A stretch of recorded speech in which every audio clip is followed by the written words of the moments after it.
an archival document, but a lived reality for our people. At the same time, we need to recognize that if we are going to reduce emissions, and I say this to you, President Lula, as we go into COP, we had a voluntary agreement on methane out of Dubai. That is not enough. We need a legally binding global agreement for methane reduction. The fossil fuel industry is not the enemy. It is the emissions. And if we have a legally binding methane agreement, we can buy ourselves time over the next 15 years or 20 years to give them sufficient time to continue to do super fast research to scale up decarbonizing technology to commercial level, while at the same time giving countries in the South the opportunity not to have to abandon the one thing that can finance their way to net zero. This makes sense for the oil and gas people. It makes sense for the planet. It makes sense for the farmers. It makes sense for the planet. And quite frankly, we cannot continue as if things are still the same. If we want the NDCs to be appropriately applied, we have to find a way to buy time. This allows everybody to stay in the game, and it allows those who believe and those who don't believe to work in common purpose. So I look forward to our being able not just to execute our NDCs in terms of ambition, but also for us to have an additional discussion urgently. I feel that we do not need to reinvent the wheel. The Montreal Protocol that allowed us to reduce HFCs is the most successful climate agreement in history. We can replicate it with no more than a 2- or 3-page agreement on the reduction of methane as a matter of legally binding obligations. Thank you. I thank the Prime Minister of Barbados for her statement and invite as our next speaker His Excellency Gabriel Boric, President of the Republic of Chile. Thank you very much. Muy buenos días a todos. Good afternoon to all of those present here. All protocols observed. With respect to this meeting, all of the countries who are part of this institution must make our NDCs at the national level, the NDCs, and we must tackle with determination the challenges of global climate financing. And this takes place in a turbulent world where, unfortunately, we hear strong voices that minimize or even deny the reality of climate change, of the climate crisis. And in the light of these voices, we have to respond with firmness. There's no more time to lose. Surely the rich countries are not going to pay for the consequences. Or like poor countries or developing countries with respect to the consequences of climate change. This denialism is particularly dangerous. We can discuss without any doubt and in a legitimate discussion, how can we tackle, what are the best strategies? What do we have to do to tackle the climate crisis? What countries have more or less responsibilities? What are the timelines involved? But we cannot discuss or we cannot question that there is a climate crisis. And this is a lie if we do that. And lying is not good. We shouldn't relativize this. It's not an opinion. We have to face the lies. And those who with power affirm that there is no climate crisis, they are passing those costs on to the poor countries. And in the light of this, all of the members of the United Nations, we should stand up and reveal ourselves. The transition that we need, we know, cannot wait. It has to be sped up, but it has to be fair as well. The richer countries have to take the first step and have to assume the responsibility that falls upon them as being the main emitter of carbon throughout history, being committed to the world to reduce their emissions more rapidly and support the transition in developing countries, the same ones that today are the most vulnerable in the light of climate change. And allow me to tell you something with a great deal of affection, because we have a great deal of respect and a very rich relationship with the members of the European Union. Accepting, as most countries have done, accepting the increase and raising defense expenditure to 5%, that is unacceptable. They are forcing them to raise their defense expenditure, and the defense expenditure is one of the most polluting factors. And of course, we welcome the fact when they say we're going to reduce our emissions by 70%. But at the same time, on the other hand, they are increasing their investments in war. And investing in war is not a very good investment. We must invest more in peace and in how we can improve conditions for developing countries. For this would be a fair and a just climate change. In Latin America and the Caribbean, we know what is at stake, and that is why we support decisively President Lula and the organization of the summit. In Colombia, we are updating our NDCs. In Chile, rather, we are increasing our NDCs. We have set the timeline by 2035 as a step towards carbon neutrality, and this will happen in 2070. And I hope we'll do it before. Chile, furthermore, has had a strategy which has pointed to different sectors of the economy, from mining to transportation. Santiago de Chile, our capital, is the capital of the world outside of China that has more electric. And we are looking at these. We have areas that were polluted for a long time, and now we are improving that. Thanks to all of those who are committed to this.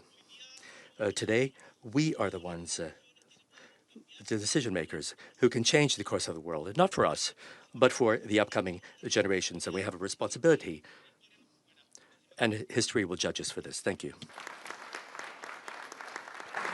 I thank the President of the Republic of Chile and now welcome as our next speaker His Excellency Taye Akeselasi Amde, President of the Federal Republic of Ethiopia.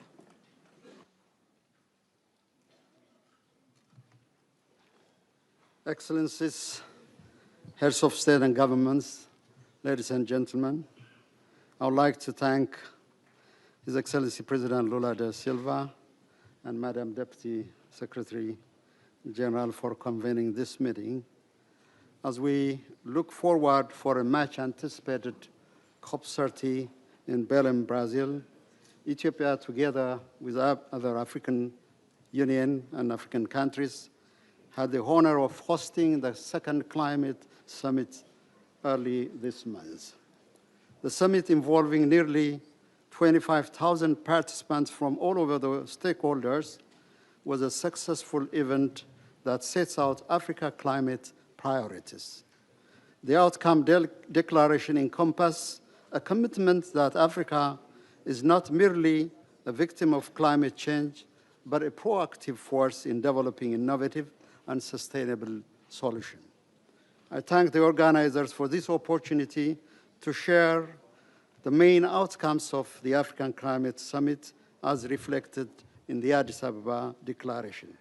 It is our hope and expectation that these main deliverables will be taken up and mainstreamed into the outcomes of the Belém Declaration.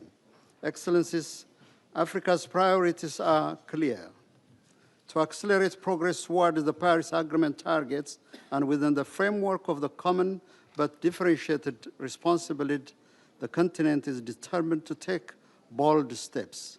Among them is the establishment of an African Climate Facility and an African Climate Innovation Compact, which are designed to mobilize $50 billion annually in a Catholic finance. This effort will help champion homegrown solutions, accelerate innovations, and scale climate action across communities. Equally important is our ambition to position Africa as a global hub for low-carbon manufacturing and green intra-African trade by advancing along a green-first pathway to economic growth. At the same time, the continent is committed to scaling up investment in renewable energy with a collective goal of reaching 300 gigawatts of installed capacity by 2030. This ambition is not only about reducing emissions, it is about creating jobs, ensuring universal energy access, and laying the foundation for a more resilient and inclusive economy. Africa also resolved to manage its mineral resources responsibly, particularly in critical minerals that are indispensable for sustainable growth and a just energy transition. The implementation of the African Green Mineral Strategy will be central to this. Furthermore, combating desertification and advancing land restoration remain high priorities. Programs such as the Great Green Wall, the African Forest Landscape Restoration Initiative, Ethiopia's Green Legacy Initiative, and the Central Africa Forest Initiative provide concrete pathways for restoring degraded ecosystems and securing livelihoods. I would like to mention that we have spent close to $20 billion for the Ethiopian Green Legacy Initiative. This is indeed a bold measure, an initiative that didn't wait other financiers and contributors. Excellencies, food security also remains a pressing priority. The Addis Ababa Declaration called for tangible contribution in this area and for the implementation of the Secretary General's appeal from the Addis Ababa UN Food Systems Stocktake Summit. Effective global solidarity is essential if we are to build a food secure and climate resilient future supported by the necessary financial resource and technological innovation. In this regard, I commend Brazil for the innovative measures it is pursuing through the Global Alliance Against Hunger and Poverty launched under its G20 presidencies. Excellencies, finally, Africa extends an invitation to our friends. Walk with us. But our journey forward will neither be dictated by the timid nor constrained by the doubtful. The destiny of Africa rests in the hands of Africa, and our commitment is now. In Belém, Brazil, will play our rightful role to bridge differences and foster new commitments and actionable targets. In this regard, we stand with our Brazilian brothers and sisters to the successful hosting of the COP30, and I thank you, Madam Chair. I thank the President of the Federal Democratic Republic of Ethiopia, and our next speaker is His Excellency Nguyen Cuong, State President of the Socialist Republic of Vietnam.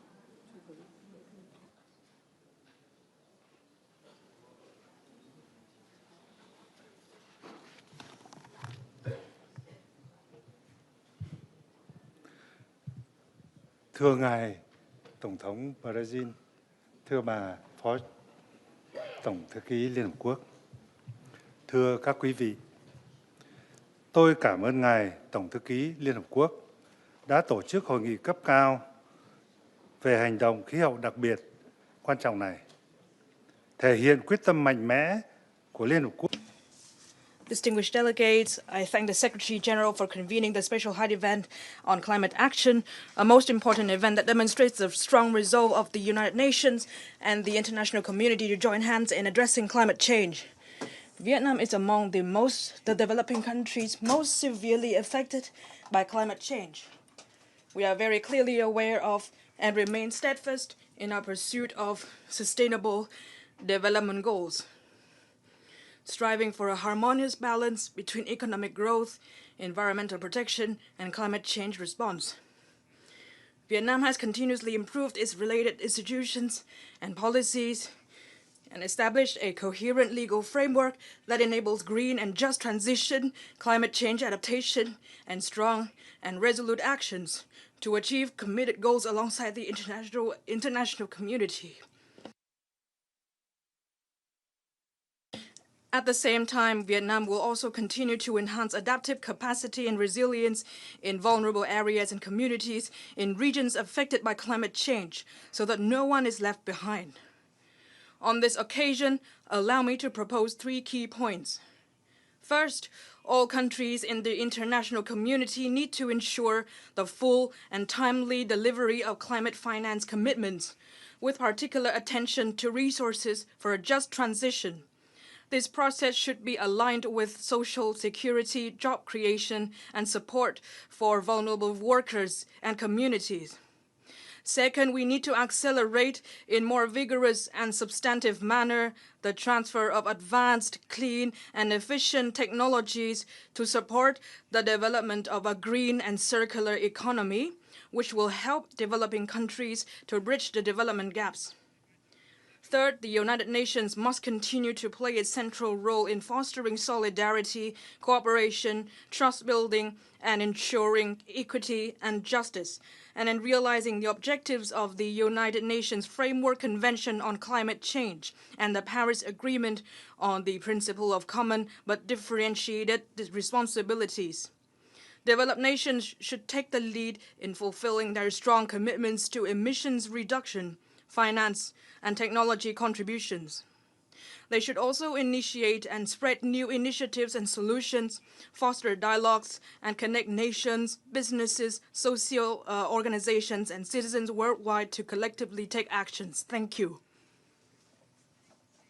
Of the Socialist Republic of Vietnam. Our next speaker is Her Excellency Hilda Heine, President of the Republic of the Marshall Islands.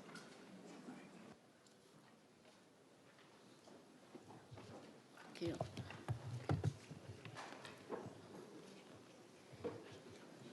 President Lula, Deputy Secretary General, fellow leaders, distinguished participants, I bring warm greetings of Yahweh from the Marshall Islands. I also bring a demand for us all to wake up. From communities whose hospitals and schools are being destroyed by king tides brought on by sea level rise, whose crops are being devastated by rising temperatures and the salination of our soil, by communities facing the prospect of migration from their homelands. I ask you to wake up. As the Ambition Coalition said this morning, we cannot silence the science. The NDCs delivered so far do not keep 1.5 in reach. As the ICJ decided, 1.5 is legally binding. It is the only threshold under which countries like mine can keep our people safe and preserve our human rights. In my first week in office this term, my government was forced to declare national emergencies due to devastating flooding and droughts.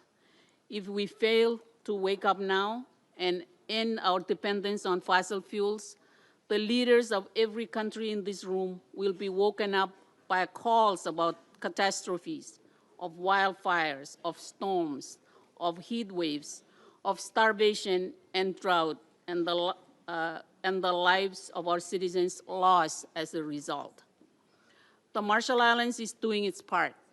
We submitted our third nationally determined contribution in February. We committed to emissions reductions by at least 58% by 2035, compared to 2010 levels. Our NDC covers emissions across the country's economy and sets out a path for transitioning away from fossil fuels. In transport, we've drawn on our strong cultural heritage of navigation to begin transforming our inter-island transport to a low-carbon future. We're strengthening traditional canoe-building skills for transport inside our atoll lagoons, training young people in how to build these zero-carbon vessels. For longer inter-island transport needs, we've launched a state-of-the-art cargo hybrid sailing ship, the Juranai, which uses wind and solar energy to reduce emissions by 80%. Our NDC sets out not only how the country will rapidly cut its emissions, but also steps it will take to adapt and build resilience and respond to loss and damage as a result of the climate crisis. But plans on paper mean nothing without the finance to deliver it. We desperately need dedicated finance for adaptation and loss and damage. Fellow leaders, and especially those of you from the G20, If the Marshall Islands can deliver an ambitious NDC, so can you. In fact, as the ICJ decisions confirm, you are legally required to. You must deliver stronger NDCs that can meet 1.5 and say how you will transition away from fossil fuels. The opportunities for our economies and our people and planet's health far outweigh the short-term costs. A decade ago in Paris, the international community came together and offered the world hope. This year, against the odds, we must do so again. I thank you. I thank the President of the Republic of the Marshall Islands. Our next speaker is His Excellency Feleti Teo, Prime Minister of Tuvalu. Thank you, Madam President. With all protocols duly observed, I thank the Secretary General for convening this important event at a time when the world needs courage, clarity, and conviction. And it is indeed my greatest honor to share that Tuvalu has in the last couple of days announced its nationally determined contribution, NDC 3.0. This is our strongest pledge yet to the Paris Agreement and to securing a livable future for Tuvalu and for all humankind. As we mark 10 years since the Paris Agreement, this is a defining moment for boldness. Through Tuvalu's NDC 3.0, we raise our ambition to the highest level, showing that even the smallest nation can lead because of our survival, and that of the planet is on the line.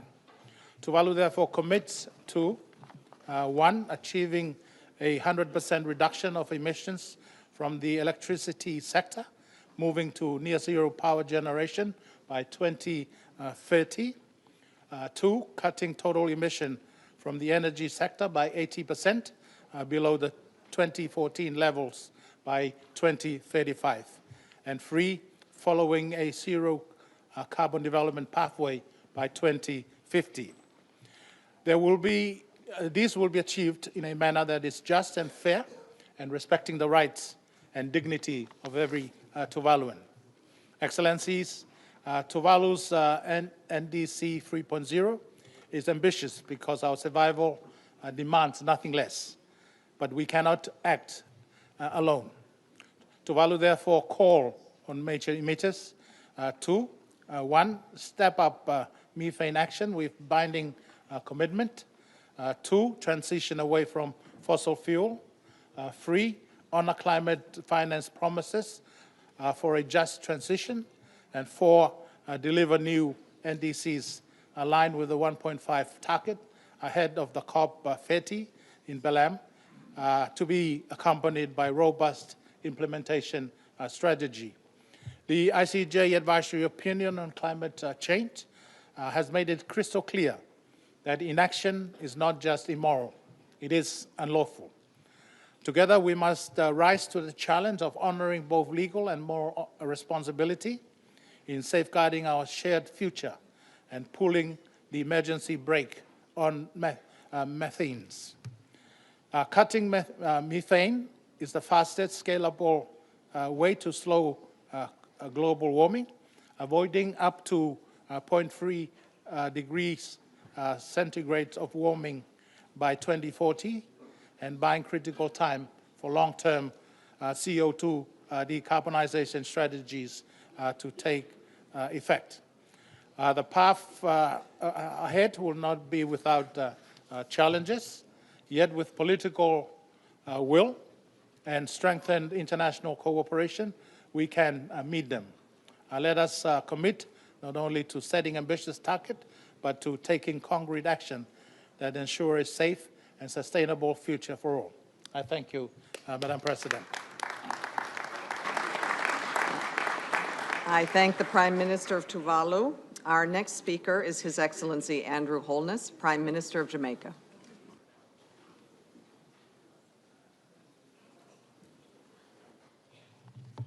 Excellencies, I wish to extend Jamaica's support for the work of the COP presidency of Brazil and the UNFCCC ahead of COP 30.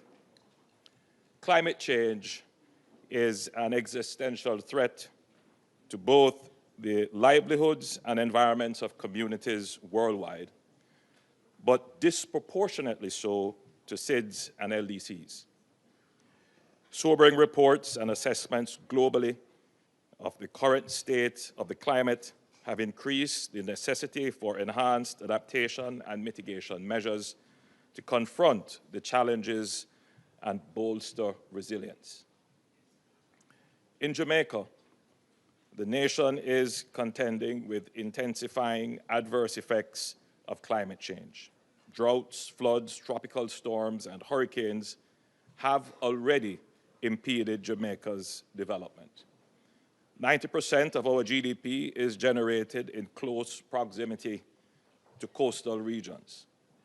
Robust adaptation measures are not merely preferable, but are imperative. Over the past decade, Jamaica has made steady progress in climate action, yet, as we know, global climate ambition remains below what is required, and countries like ours must lead with both credibility and innovation. Jamaica's journey with our nationally determined contributions reflect this leadership. Our first NDC focused primarily on the energy sector, targeting up to a 10% reduction in emissions. By 2020, Jamaica became the first Caribbean nation and the 11th globally to submit an updated NDC, increasing our ambition with targets of 25.4% unconditionally and 28% conditionally by 2030. We have also broadened our scope to include forestry and land use change, further strengthening our climate leadership. I am proud to announce that Jamaica submitted its further updated NDC 3.0, which is both comprehensive and realistic and further aligns our ambitions with action. Jamaica's targets are anchored in existing policies and supported by political will. Key highlights of our NDC include a broader push for renewable electricity, energy efficiency in the water sector, and electric vehicle adoption, targeting 12% of private fleets and 16% of public fleets by 2030. Decarbonization in the cement industry by 40 kilotons of CO2, and zero net loss of forests, along with mangroves and seagrass restoration. Excellencies, by 2035, Jamaica aims for emission reductions between 26% and 41.7% compared to 2012 levels, depending on the scale of international support received. Jamaica is producing an implementation plan for NDC 3.0 that will provide a clear roadmap with sector-specific targets, stakeholder responsibilities, and costing to guide investment and partnership. This is not just a pledge. It is a practical, economy-wide strategy for a low-emission, climate-resilient future. In closing, Jamaica reaffirms its commitment as a party to the UNFCCC on climate change and the Paris Agreement. Jamaica remains dedicated to delivering on NDCs with increased ambitions for emissions reduction in mind, while also pursuing just transition, green growth, and a climate-resilient future for all. Jamaica welcomes the support of the international community as it pursues these ambitious goals. I thank you. I thank the Prime Minister of Jamaica, and our next speaker is His Excellency Sadir Zapata.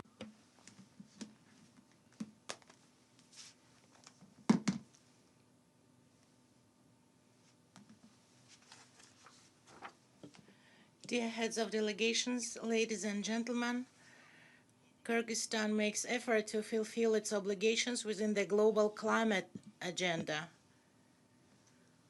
We reaffirm our commitment to the goals of the Paris Agreement as a low-emissions country. Last week, we adopted the third nationally determined contributions to fulfill the country's climate change commitments. This document integrates measures to reduce greenhouse gas emissions and adaptation, including efficient water use, strengthening energy security, developing green transport, and sustainable agricultural development. By 2050, we aim to reduce emissions, according to the International Atmospheric Profile, by 16%. Our country plans to achieve carbon neutrality, and to achieve this goal, we intend to implement renewable energy projects, including the construction of hydropower electric power plants. For example, a project to build one of the largest hydropower plants in the region, the Khambarata 1 hydroelectric power station, has been launched jointly with neighboring countries. At the same time, Kyrgyzstan is proposing to restructure its foreign debt by exchanging it for the funds of specific green projects.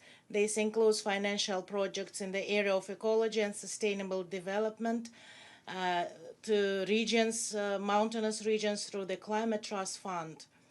We invite investors to participate in our green projects.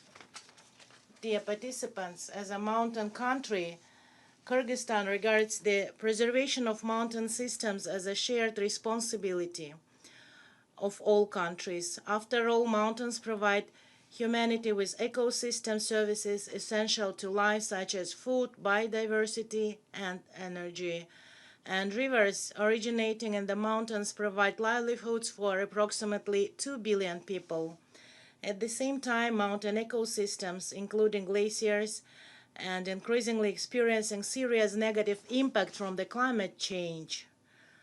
I would like to emphasize that Kyrgyzstan is firmly committed to broad international partnerships to address mountain and climate-related challenges.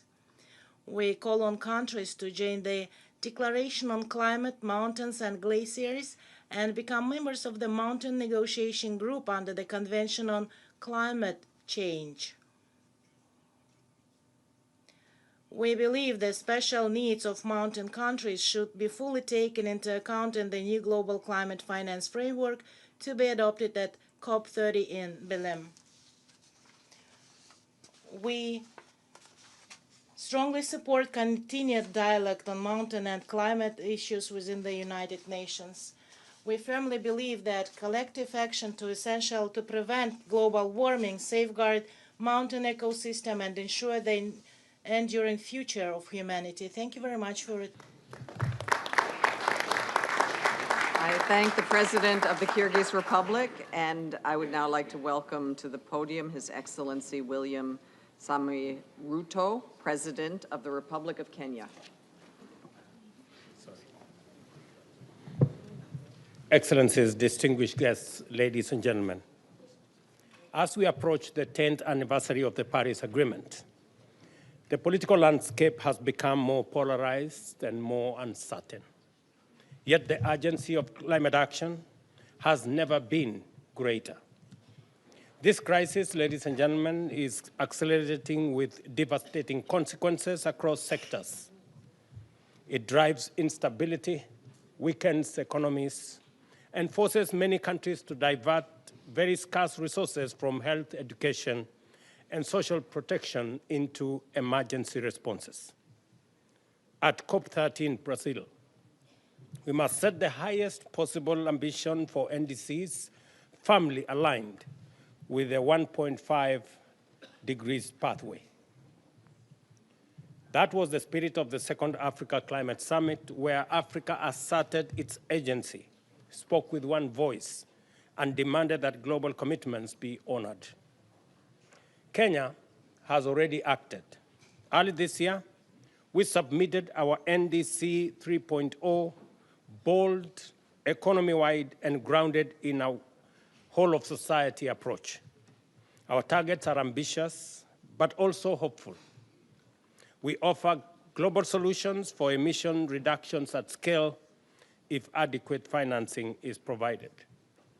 At the same time, endless debate continues over fossil fuel reserves, while our immense endowments in sunlight, wind, and geothermal lies underutilized. This, even as millions still lack electricity and clean cooking solutions. Economic growth, ladies and gentlemen, and climate action are inseparable. Ignore the climate, the development will unravel. Confront the crisis, and new pathways for green, inclusive growth open. That is why new, predictable, and innovative financing must be unlocked. At COP28 in Dubai, building on the Nairobi Declaration, we launched the Global Solidarities Levies Task Force. A first breakthrough came this June when 8 countries, including Kenya, formed a coalition to introduce solidarity levies on premium class flyers. These initiatives must inform the Baku to Belém roadmap to mobilize the 1.3 trillion that developing countries urgently need. Africa is already stepping up. At this year's Africa Climate Summit, 8 leading African financial institutions signed a cooperation framework to unlock US dollars 100 billion in investment capital. At the same time, when the world risks fragmentation and a retreat into transactional politics, Africa is leaning forward to shape its own destiny. We now invite the global community to join us, to stand with us in this noble undertaking. This is the moment to be bolder, to show genuine climate solidarity, and to silence the naysayers.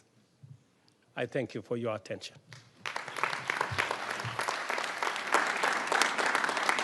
I thank the President of the Republic of Kenya. Our next speaker is Her Excellency Dina Ercilia Boluarte Zegarra, President of the Republic of Peru.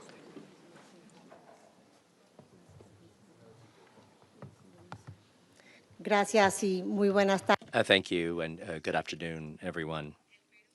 Peru is one of the countries with the greatest degree of biodiversity in the world, thanks to the 39 ecosystems that we have identified throughout our territory.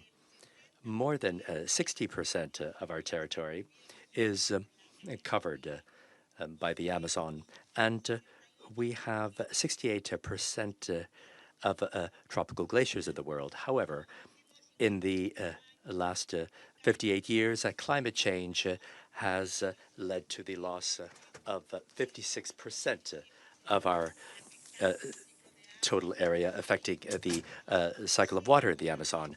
And our ocean as well is suffering from warming and acidification, and this has an impact on the livelihoods of our population. Even though less than 0.5% of global emissions come from Peru, we are highly vulnerable to climate change, and that is why we are calling for a comprehensive climate action which includes effective adaptation, accelerated mitigation, as well as sustainable development. And at this crucial moment for the world, Peru reaffirms its commitment to the Paris Agreement through the updating of our NDCs that we have called NDC 3.0, and it will be presented during COP30 in Belém in Brazil. Our NDC 3.0 will reflect a renewed ambition towards a resilient future, which will be low in carbon, and this will be done through a participatory process with indigenous peoples, local governments, regional governments, the private sector, and civil society. and mitigation by 2035. Here we commit to not go beyond the 179 tons of carbon dioxide. We have 76 measures aimed at decarbonization in 5 sectors: energy, transportation, agriculture, waste and forests. In adaptation, we prioritize territorial measures in 7 areas: water, forests, agriculture, health, fisheries, and aquaculture, tourism, and transportation. And we have incorporated migration and green jobs, totaling 84 measures, as well as a component on loss and damage. Peru is ready to take part in comprehensive approaches according to Article 6 of the Paris Agreement, with a national registry of mitigation measures which facilitate investment in decarbonization.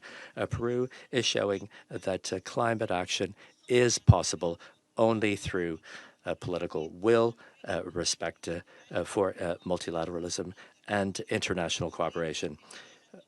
In this way, we can accelerate the solutions for climate change, taking care of our own home, our only home, Earth, Pachamama. Thank you. I thank the President of the Republic of Peru. Our next speaker is His Majesty King Mswati III, Head of State of the Kingdom of Eswatini.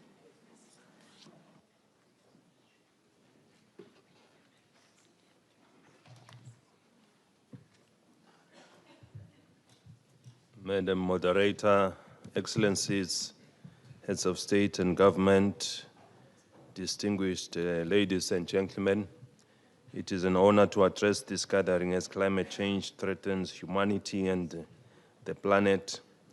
The Kingdom of Eswatini supports climate action despite our low greenhouse gas emissions.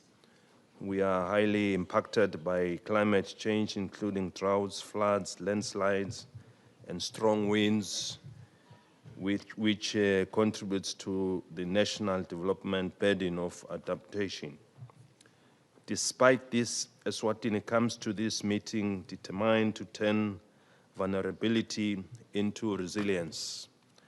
We are pleased to announce that we have concluded and submitted the Paris Agreement compliant NDC 3.0 to the United Nations Framework Convention on Climate Change. The Kingdom is among the 10 African countries that met the September 22nd deadline, a significant milestone thanks to the support of the local UN office and partners. The NDC 3.0 revision process was comprehensive and inclusive, with the greenhouse gas data local driven, providing that we own the process. Informing the process were lessons from NDC 2.0 and meaningful dialogues that produced a powerful, inclusive report. The report aligns with the 2023-28 National Development Plan, the first National Adaptation Plan, and the long-term low emissions development strategy. Eswatini will reform laws and strengthen all institutions to improve capacity, accountability, monitoring, and reporting. Financial constraint prevented NDC 2.0 from meeting its $900 million to $1.5 billion target. Eswatini has only raised about $449 million since 2018. The NDC 3.0, estimated to cost over $2.4 billion, requires scaled up and predictable climate change and predictable climate finance. Thus, we expect stronger collaboration with our partners, including the local private sector, to finance the $2 billion gap. Eswatini will remain a net carbon sink and reduce 2.24 million tons of greenhouse gas emissions by 2035. We will also invest in climate-smart agriculture and technology. Early warning systems, water resource management, waste management, and infrastructure will be improved to protect our most vulnerable society. The just energy transition will promote affordable clean technologies and a low-carbon, climate-resilient economy. Our green finance instruments and incentives align financial flows with climate priorities and attract sustainable investment. To improve risk financing and reporting, we have created a Sendaya-aligned disaster risk management fund while continuing to promote renewable energy and digital tools. Technology and capacity building partnerships will accelerate the green and low carbon transition. It is important that finance must match talent and drive. Climate-smart technologies should be affordable for farmers, homeowners, and entrepreneurs after the loss and damage fund is recapitalized. We must all consider innovative internal and external resource mobilization strategies to unlock capital for adaptation and resilience. Otherwise, the Paris Agreement may break its promises. Finally, improving global financial architecture is essential for Eswatini's NDC 3.0 goals. Madam President, about survival and the opportunity, with the right support, Eswatini can turn climate challenges into green growth, food sovereignty, and shared prosperity. I thank you. May Almighty God bless us all. I thank His Majesty King Mswati, Head of State of Kingdom of Eswatini. Our next speaker is His Excellency Emmanuel Macron, President of the French Republic. Merci beaucoup, mesdames. Thank you very much, distinguished chairs, heads of state and government, ministers, ambassadors, all protocols observed. I will try to get to the brass tacks as quickly as possible, because here we all know full well why we're gathered here today. Almost 10 years ago, the Paris Agreement set our common objectives, underpinned by science, and I'll get to that later. Across all latitudes of our planet, we see that the consequences of climate change are self-evident, and this is all the more clearer today, 10 years on. France, since 2017, has been complying with its carbon budget, and we're living up to our obligations. We're going to continue doing that. You can count on our economy. You can count on our country. My second takeaway is that we must also rise to the occasion at the end of 2025. We know that there are going to be a number of objectives which we must meet at the COP30 in Belém, and that's very important. And I'd like to express our support to President Lula, all of the negotiators. You have our support. Let's keep it simple. Europeans will be there in Belém living up to expectations, and France will be defending that meeting. We'll be going down our 2050 carbon neutral climate path. We'll be submitting our nationally determined contribution, our NDCs, underpinned by science, bringing together private and public investment in accordance with the trajectory we've set. And on that note, France supports the establishment of interstate carbon credits, which will be a way of going further, as well as other mechanisms which will allow us to assist our industries as they undergo this transition, making them able to get there.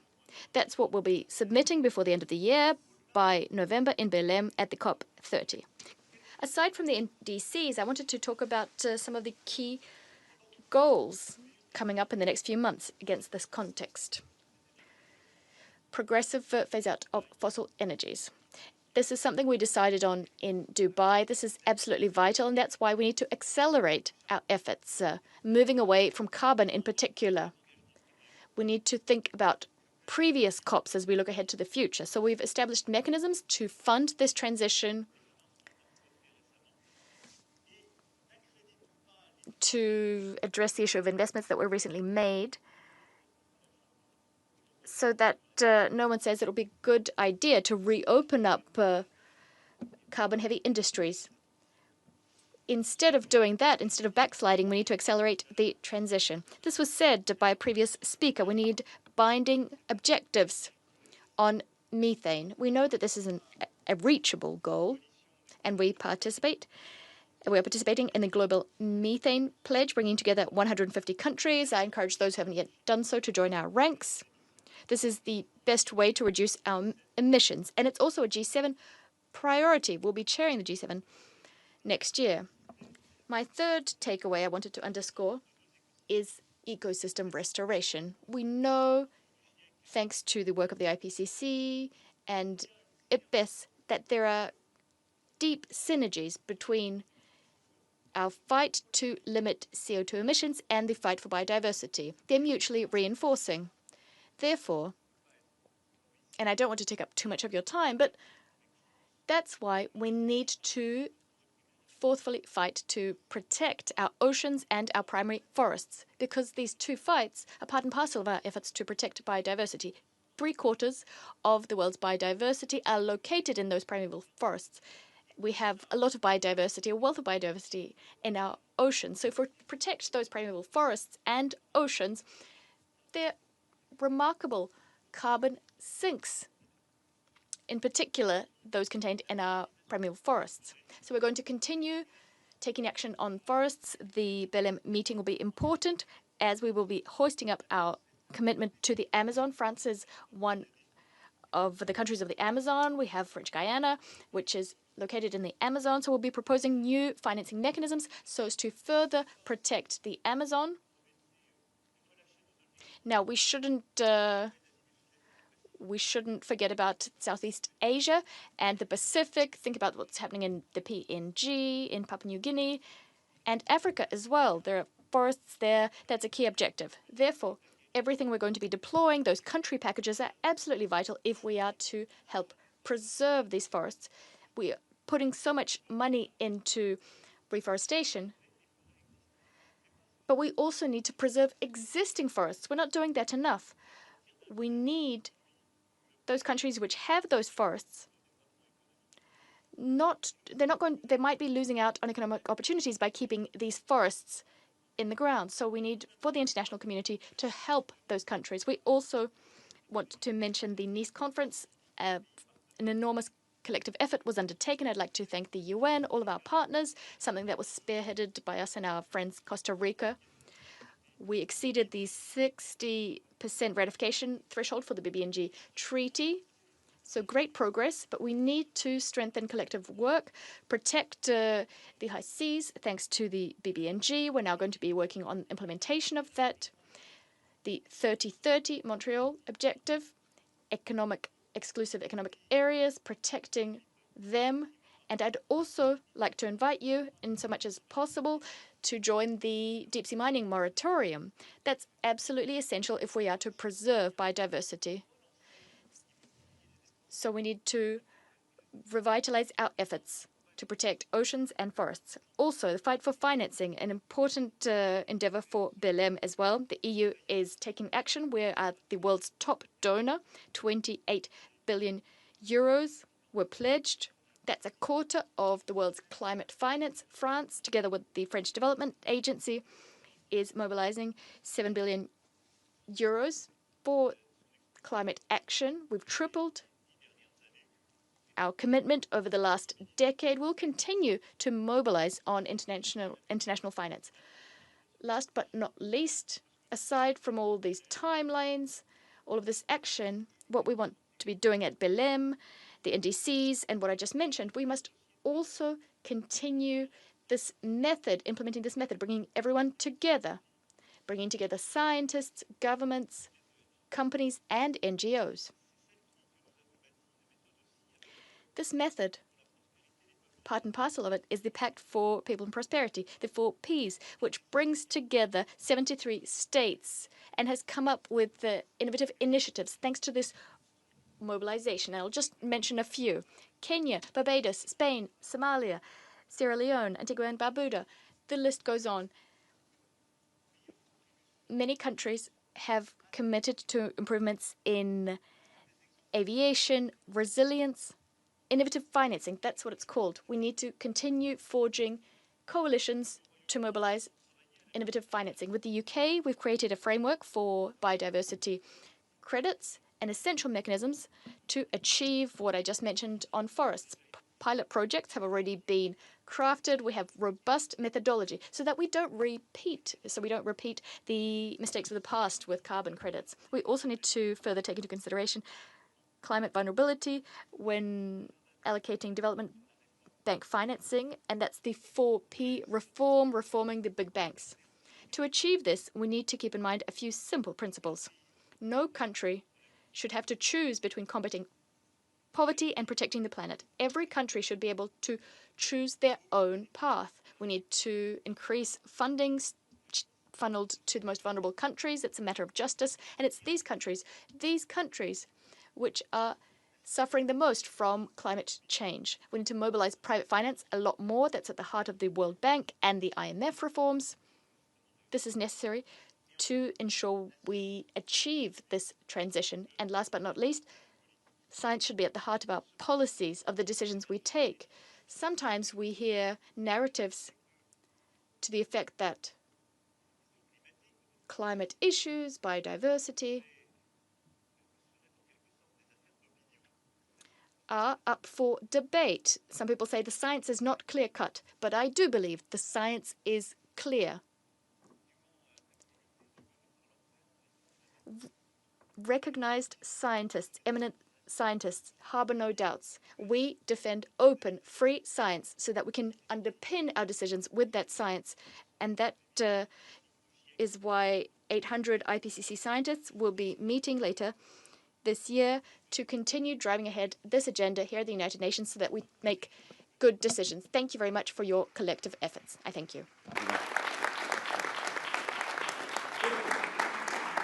I thank the President of the French Republic and now welcome His Excellency Tshering Tobgay, Prime Minister of the Kingdom of Bhutan. I thank the Secretary General for convening this important event and President Lula for his leadership as we prepare for COP30. Excellencies, ladies and gentlemen, I am honored to present a preview from Bhutan's third nationally determined contribution, our enhanced commitment under the Paris Agreement. Bhutan is already carbon negative, absorbing 5 times more carbon dioxide than we emit, and over 70% of our land is under forest cover. We are determined to stay that way, even as we pursue sustainable growth, tackle poverty, and improve livelihoods. NDC 3.0 sets clear, quantifiable goals for 2035 and is integrated into our 10X economic roadmap and our updated long-term low-emission strategy. At its heart lies the Gyealuphu Mindfulness City, a bold model for low-emission, climate-resistant urban development. But our commitments come at a real cost. We forego hundreds of millions of dollars in revenue every year by not exploiting our natural resources. We spend 3.2% of our GDP on climate and biodiversity, which is among the highest in the world today. We subsidize rural electricity to reduce firewood use and have embedded climate education in our education system. Yet, the effects of the climate crisis are escalating. To cite but just one example, road restoration costs due to climate impact have risen by 112%, diverting much-needed funds for urgent development works. Bhutan is doing more than its fair share, but we cannot do it alone. We call on the international community for predictable finance, technology, and capacity support so that we can sustain our neutrality and resilience. Excellencies, ladies and gentlemen, we want COP30 to be the implementation COP, where ambition is translated into delivery. Bhutan will lead by example, submitting NDC 3.0 ahead of COP30 with concrete, actionable targets. Projects like the Gelifu Mindfulness City and our RED Plus initiatives show how even a small, vulnerable nation can pioneer solutions anchored in nature and regenerative development. Excellencies, ladies and gentlemen, I am pleased to announce here that we will launch our NDC 3.0 in Laya, a nomadic highland community. The village is situated at over 4,000 meters above sea level. By doing so, we highlight the front line of climate change, melting glaciers, risks of glacial lake outburst floods, biodiversity loss, degraded pastures, and rising human-wildlife conflict. Highland communities all over the world, like Laya, are already living the consequences of climate change and need us to act on their behalf urgently. The time for rhetoric is over. Let us act decisively together. Thank you for your kind attention, and Teshidile. I thank the Prime Minister of the Kingdom of Bhutan. Our next speaker is His Excellency Dick Schoof, Prime Minister of the Kingdom of the Netherlands.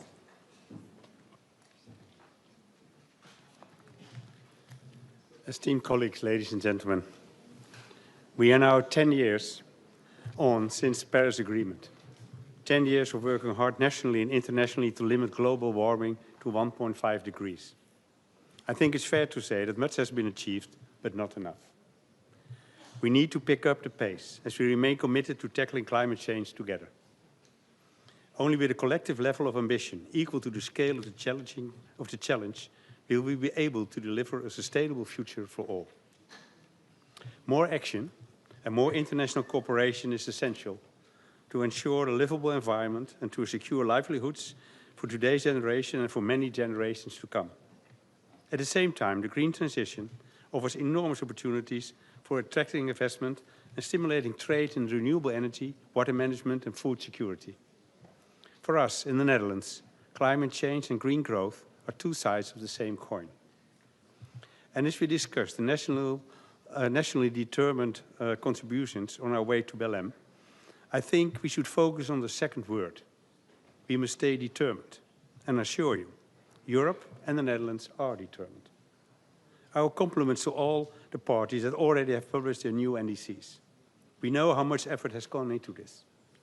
The EU is preparing a joint NDC so that it can be submitted ahead of the COP30. Our emissions reductions targeted for 2035 will be in keeping with the proposed target for 2040 that will eventually be enshrined in law. As you know, and as you've heard from the chair of the Commission, the European Commission has proposed a target of 90%. In a union with 27 member states, it's important to allow the democratic process to run its course. We will be in time for Belém, and we will not disappoint the world. Setting targets is the first step. Implementing them is second. And it's only fair to admit that when we talk about a green transition, other interests are at stake as well. So we need to keep a realistic view, a realistic pace, and a realistic discussion, because we need everybody, everyone, people and business on board. And I'm happy to tell that the Kingdom of the Netherlands is definitely on board. We offer a world-class knowledge and expertise in areas such as water management, climate-smart agriculture, and renewable energy, such as green hydrogen. And we stand ready to work together with other countries and institutions through knowledge sharing, technology transfer, capacity building, and innovative forms of finance. Together, we must close the implementation gap and accelerate the green transition. In conclusion, to reach the outcomes of the global stocktake, we need to be determined. Determined in our commitment to follow through on the agreement we made 10 years ago, and determined to implement our NDCs together. Let us move forward at a faster pace and let us reaffirm our deep commitment to the Paris Agreement. Thank you. I thank the Prime Minister of the Kingdom of the Netherlands. Our next speaker is His Excellency Pedro Sanchez Perez Castillo, President of the Government of Spain. Muchas gracias, Excelencia. Thank you very much, Excellencies, ladies and gentlemen. Devastating fires have affected Spain this past winter. Almost 400,000 hectares have burned so far this year, and it's more than a dozen states of the United Nations. However, the data is undeniable, and this has been the hottest summer since we've kept records, and the climate emergency is moving forward, and yet the ambition to face it, unfortunately, is backsliding. And this is unacceptable because we have to comply with what we agreed upon, and we have to present a new round of NDCs in line with the objective of 1.5 degrees centigrade, because our lives depend on it. And we have to redirect the course, and the COP30 in Belém is the place to do it. Spain is working with all of the other European partners in order to present an NDC at the European level in line with science and with the objective of reducing 90% of emissions by 2040. We have to move decisively. We can't backslide. And my country is working in 3 priority areas with respect to climate action, which I would like to share with you now. First of all, financing. We must continue to make concrete steps when it comes to financing to be credible in the fight against climate change. The Seville Commitment and the Seville Platform for actions adopted in the 4th Financing for Development Conference represents a milestone in strengthening international financing. And secondly, the fight against misinformation and disinformation. Disinformation does not only create confusion, it spreads false news, and in the framework of the climate emergency, it places at risk lives and property, and that is why climate disinformation as well is an actor that kills. And today I'd like to announce that Spain supports the Global Initiative for Informational Integrity on Climate Change, because it's not simply fighting hoaxes, it's about saving lives. And lastly, in last place, improving our prevention systems in the light of extreme climate phenomena, which unfortunately will be more frequent and more violent. And this is the reason behind the proposal that I'm making to all of the institutions and Spanish civil society, all of the political parties, to agree on a great state pact in the light of climate change. Because the threat that we are facing doesn't recognize ideologies, nor does it stop at borders. And that is why fighting the climate emergency is not an abstract idea. Unfortunately, our citizens, all of us, we must every day face this climate change that is advancing. It's a matter of protecting our houses, our jobs. It's protecting our way of life. Climate change not only kills, it also impoverishes our societies. And if some, for ideological reasons that have nothing to do with science, if they don't feel affected by this, well, at least they should motivate themselves for other people. Thank you. I thank the President of Spain for his statement. Our next speaker is His Excellency Luis Alberto Arce Catacora, Constitutional President of the Plurinational State of Bolivia. Muchísimas gracias. Muy buenas tardes. Thank you very much. Good afternoon, everyone, Excellencies, and all of those who are here. The paradigm, the Western capitalist paradigm, anthropocentric, has placed humankind in the greatest challenge to its history, the climate crisis, creating a reality where, paradoxically, developing countries who are not the ones who are guilty of this, we suffer the most serious impacts. All of the countries must assume their commitments to live well in harmony and in balance with Mother Earth, and within the framework of the principles of equity and common but shared responsibilities.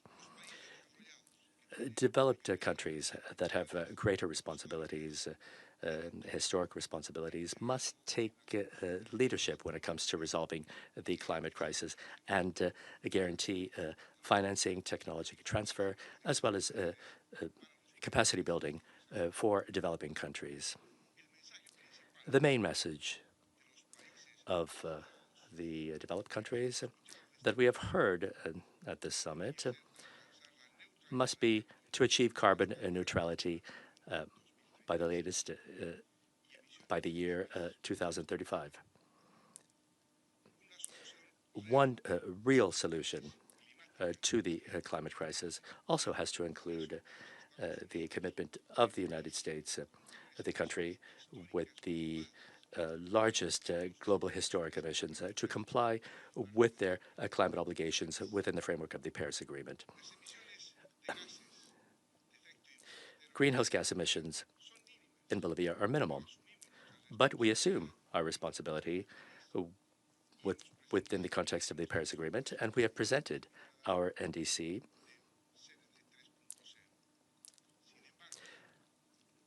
.3. However, without climate financing and means of implementation, our commitments will not be able to become a reality.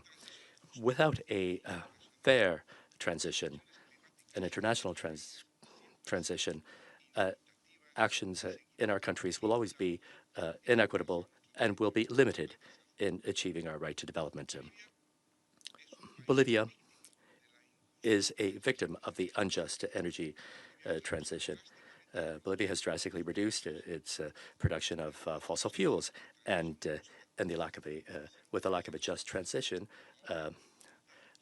of being an exporting country, now we're importing fossil fuels, and we have to devote more resources to pay for the external debt. As a result, there are not global conditions for a just energy transition. Today, Bolivia can affirm that we have taken a historic step forward.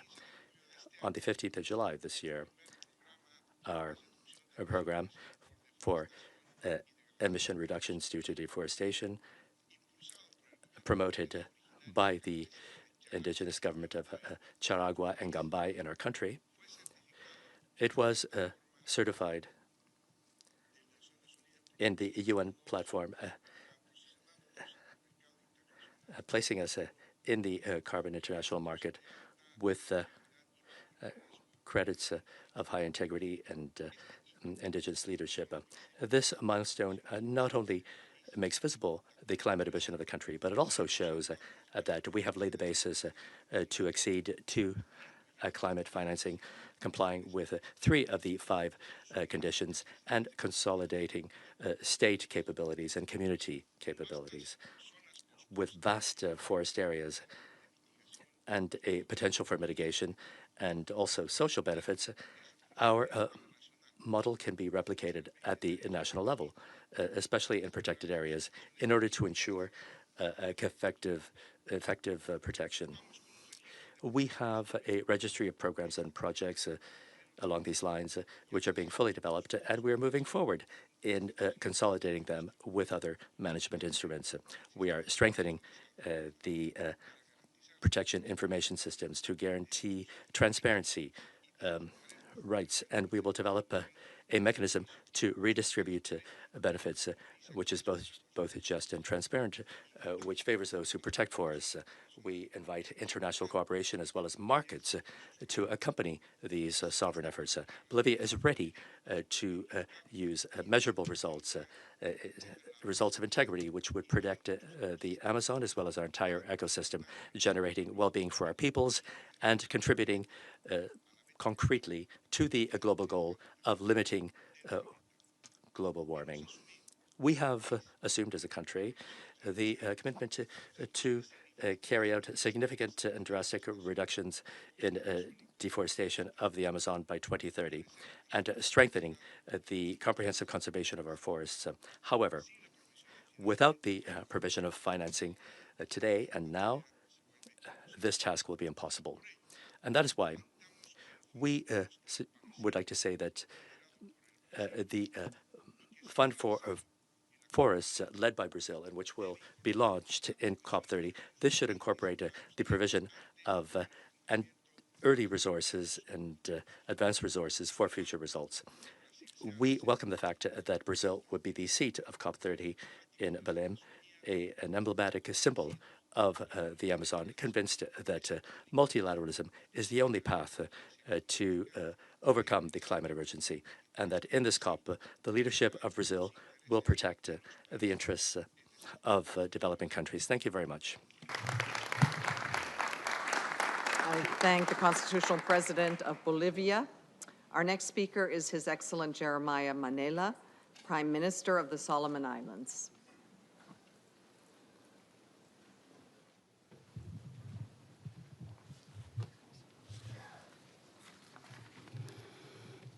Co-chairs, Excellencies, ladies and gentlemen, we gather here today at a time when the impacts of climate change continue to define our shared future.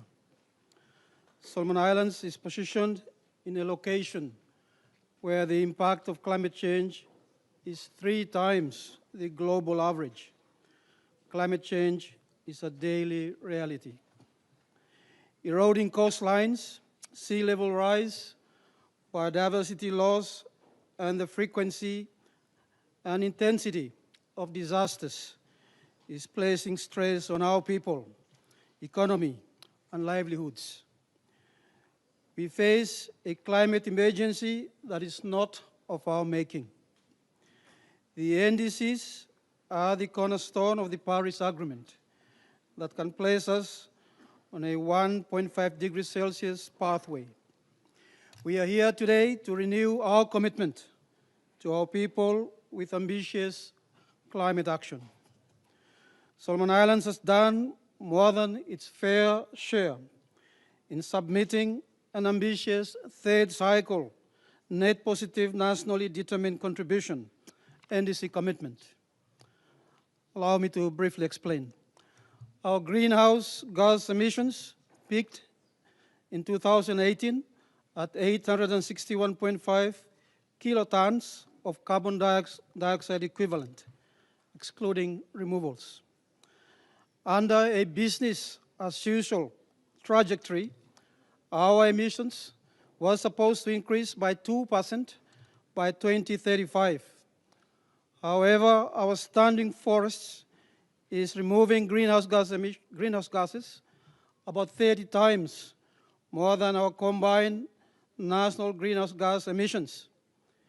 We are already net positive and determined to strengthen our net positive status. Our ambition can further be enhanced by 17% with new and additional international support in the form of finance, technology transfer, and capacity building. Ladies and gentlemen, our forests serve as carbon sink and currently absorbing approximately 26.3 million tons of carbon dioxide annually. With investments in reforestation and forest conservation, we have the potential to cut emissions by a further 34%, reducing projected 2035 emissions to around 798,000 tons per year. In closing, Solomon Islands urge all parties, especially major emitters, those with historical responsibility, to submit new, more ambitious NDCs that are aligned with the 1.5 degrees Celsius pathway. COP30 in Belém is an opportunity for a recourse. Ambition delayed is 1.5 degrees Celsius pathway denied. We must act now with ambition. I thank you for your attention. I thank the Prime Minister of the Solomon Islands. Our next speaker is His Excellency Alexander van der Bellen, Federal President of the Republic of Austria. Excellencies, ladies and gentlemen, we are all seeing the writing on the wall, the temperature increase that is being recorded, plus 1.6 degrees Celsius globally, plus 3.1 degrees in Austria, double the global increase of temperature. The glaciers in Austria are disappearing. Then the wildfires, for instance, in Spain and Portugal, the floods, among others, in Austria 1 year ago, the rising sea levels threatening small island states in the Pacific. But there are positive messages too, some small, some bigger. Looking at my own country, Austria, I noticed that for the third consecutive year, the greenhouse gas emissions of Austria have decreased, summing up to a reduction of around 14%. Where there is a will, there is a way, and there is a will in Austria. We do take measures, bigger and smaller ones. For one, we support the presentation of the EU member states' joint NDCs at the COP30 in Belém. Secondly, we are currently finalizing a new climate law, laying the groundwork for our ambition to achieve climate neutrality by 2040, 10 years ahead of the EU's climate target. Thirdly, we will install a new governance structure, including a mechanism to involve state and non-state actors and an advisory board of climate and other scientists. And we have introduced the so-called climate check, ensuring that climate policies are mainstreamed across all sectors of policy making. The energy transition is in full speed in Austria. On top of our already existing hydropower capacity, there's a rapidly growing wind and solar energy sector, every day taking us a step further towards our goal of 100% green power generation by 2030. And yes, like so many other countries, we also face budgetary constraints. But inaction would end up being far more expensive than investing now in a climate-neutral economy, which is why Austria will continue to contribute appropriately to international climate finance and is actively engaged in the UN Climate and Security Mechanism. Ladies and gentlemen, many other bigger and smaller positive messages are around the corner. Of some of them we have heard today. And I hope that COP30 in Belém will witness an ambitious coalition of member states willing and ready to change course. Austria will be there standing with you. Thank you for your attention. I thank the Federal President of the Republic of Austria. Our next speaker is His Excellency Americo Ramos, Prime Minister of the Democratic Republic of Sao Tome and Principe.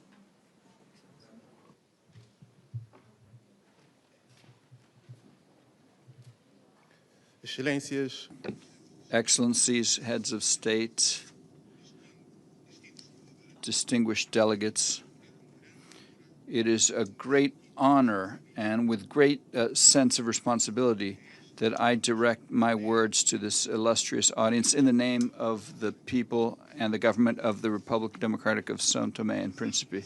In spite of us having a small area, we reaffirm our commitment to the global response to the climate problem. We are naturally a carbon sink due to the richness of our ecosystems, which cover more than half of our national territory. Nonetheless, we don't limit ourselves to that role. We reaffirm our ambition of net zero as delineated in our national decarbonization plan and reflected in our NDCs 3.0, which will be officially presented before COP30.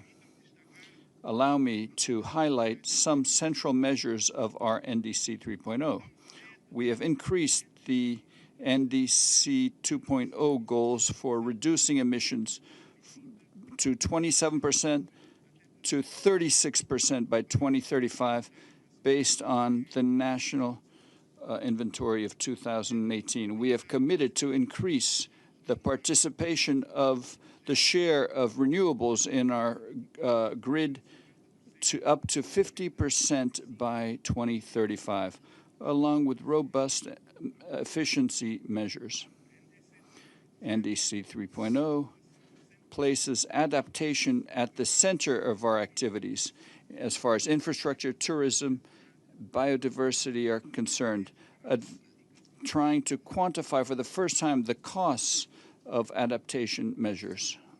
We are strengthening our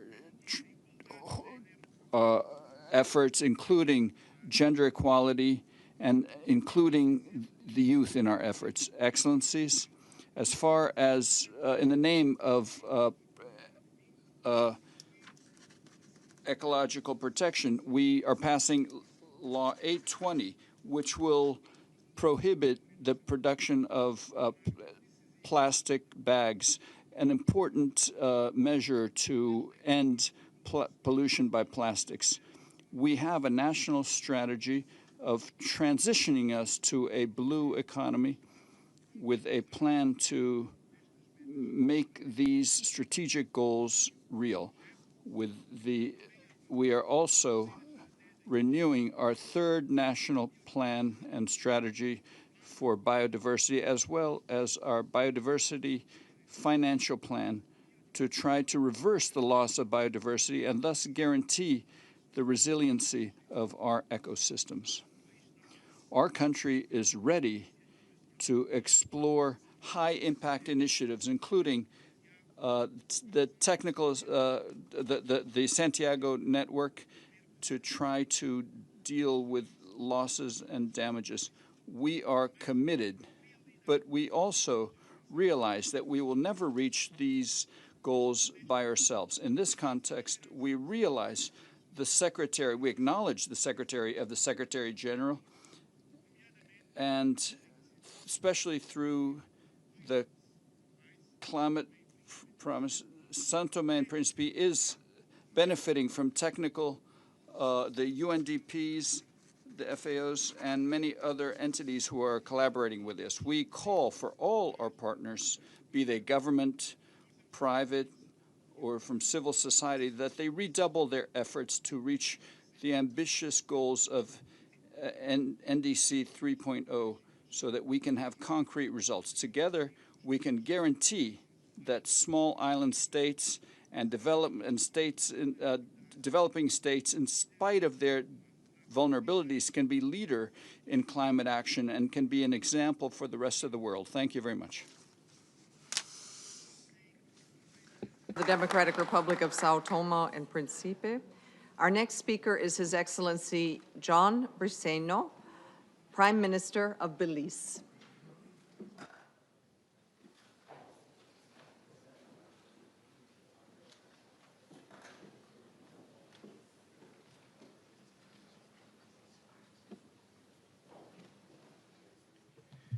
Thank you very much, co-chairs and excellencies. Belize reaffirms our commitment, our unwavering commitment to the Paris Agreement and the 1.5-degree goal. 1.5 is not an aspiration. It is a threshold between hope and hardship, between flourishing communities and forced displacement, between shared prosperity and irreversible loss. Since our first nationally determined contribution in 2016, we have consistently raised our ambition. Today, our NDC 3.0 charts an even bolder course, strengthening our 2030 targets, and for the first time, setting 2035 target and goals aligned with our long-term low-emission development strategy. Our NDC 3.0 delivers concrete action, expanding renewable electricity generation from 53% to cover 75% of domestic needs by 2030 and 80% by 2035, restoring 25,000 hectares of degraded forest and implementing sustainable land management on 90,000 hectares, or 3% of our land territory by 2030. Doubling our carbon sequestration from 2.5 million tons in 2030 to 5.1 million tons in 2035. Protecting and restoring 2.5 thousand hectares of mangroves while safeguarding an additional 8,000 hectares. Since submitting NDC 3.0, my government has committed to plant 1 million trees by 2028. Belize's NDCs 3.0 is expanding marine biodiversity, protection to cover 30% of Belize's ocean by 2026, and driving emissions reductions across energy, waste, and agriculture. But let me be clear, ambition can only succeed if matched by support. For small, climate-vulnerable nations like Belize, this means scaled-up, predictable finance, accessible technology, and genuine partnerships. The science is unforgiving. The window for 1.5 degrees Celsius is closing rapidly. Belize will continue to lead with ambition, but the success of our NDC 3.0 and the global goal of 1.5 degrees Celsius depends on all of us acting with unprecedented urgency, solidarity, and climate justice. Thank you.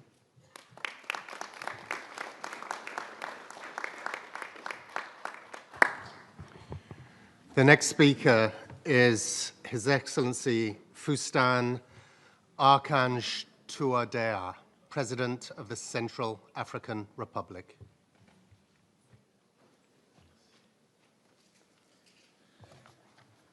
Excellences, Excellencies, ladies and gentlemen, it is an honor and a great responsibility for me to speak on behalf of the Central African Republic here in this chamber where the future of humanity hangs in the balance.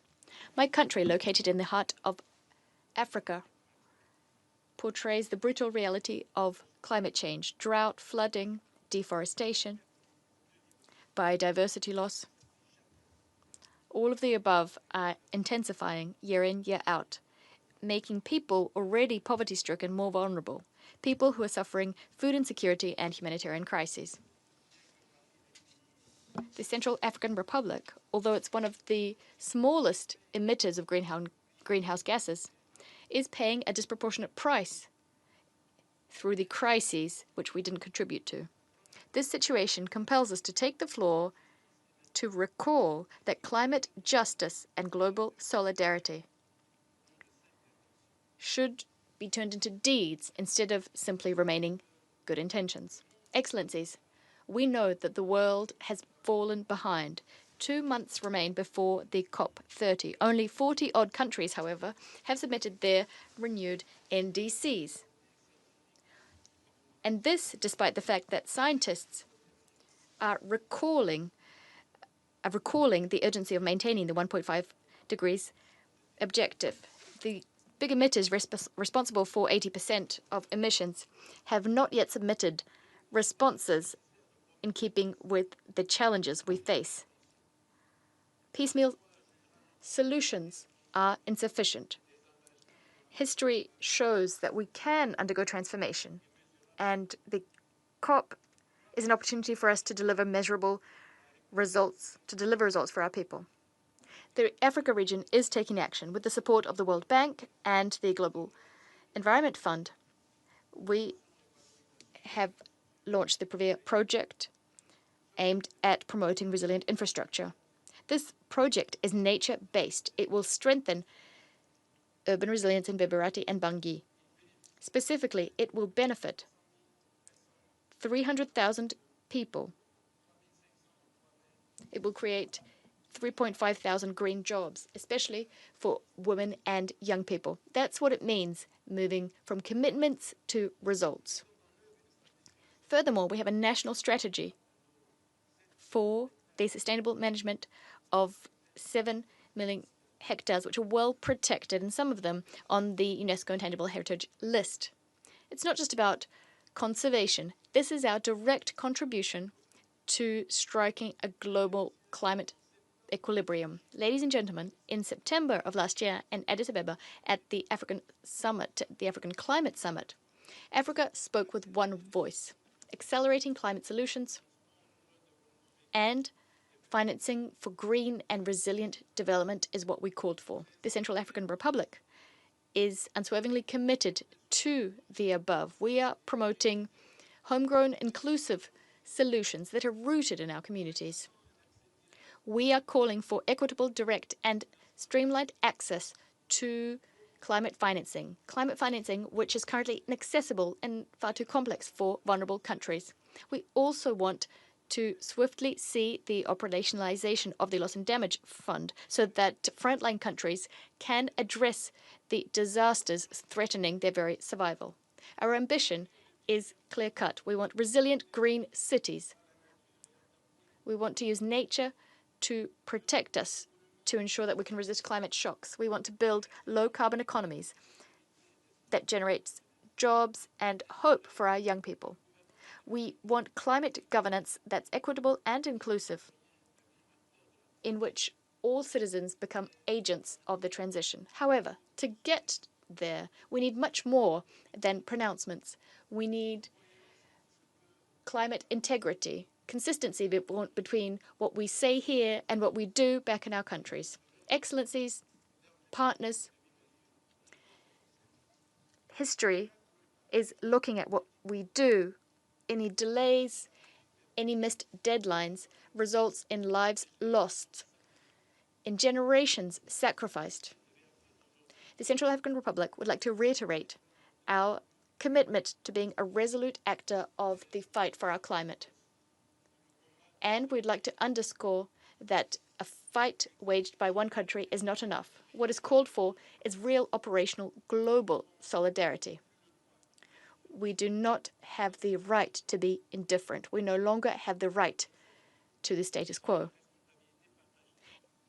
We have a shared but differentiated responsibility through which we can transform this crisis into an opportunity to build a fair, low-carbon and sustainable future for all.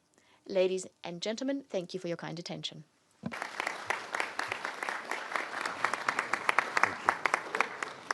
Thank you, Central African Republic. The next speaker is His Excellency Gaston Brown, Prime Minister of Antigua and Barbuda. Thank you very much, Co-Chair. Distinguished ladies and gentlemen, colleagues. For small island developing states, global decarbonization is not optional. It is a matter of justice. For over a century, the fossil fuel economy concentrated wealth and power in a few nations and industries. Those who profited most should now shoulder the cost of rapid, orderly, and fair transition. This is the polluter pays principle in action. Antigua and Barbuda has endorsed the Fossil Fuel Treaty Initiative to create a rules-based phase-out of coal, oil, and gas backed by finance and technology. Climate change is a threat multiplier. It magnifies every vulnerability and accelerates every injustice. The farmer without irrigation loses his crop entirely. The fisher without insurance loses his boat and livelihood. Meanwhile, the large polluters rebuild and even expand. Across the Caribbean, the Pacific, and Africa, loss and damage is not a projection. It is our daily reality. For SIDS, holding a line at 1.5 degrees is non-negotiable. It is quintessential to our survival. Science confirms that fossil fuel emissions are contributing to climate change and that an overshoot of the 1.5 degrees will trigger irreversible damage. Law, to include the advisory opinions, tell us that it is a binding benchmark, not a bargaining chip. Morality tells us that we cannot abandon it. Every fraction of a degree beyond 1.5 multiplies injustice. Stronger storms, higher seas, deeper loss and damage.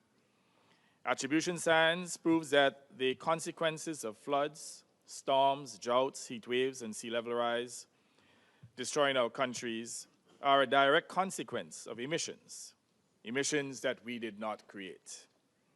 Attribution science also provides the evidence to hold the large polluters accountable.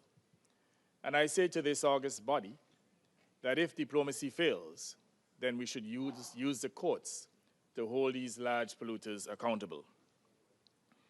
Without the attribution science, loss and damage risk would be dismissed as charity rather than recognized as responsibility. The global finance system remains unfit for purpose. IFIs and multilateral banks are not as responsive as they ought to be. Adaptation, for example, will cost up to $387 billion annually, and loss and damage already runs in the hundreds of billions.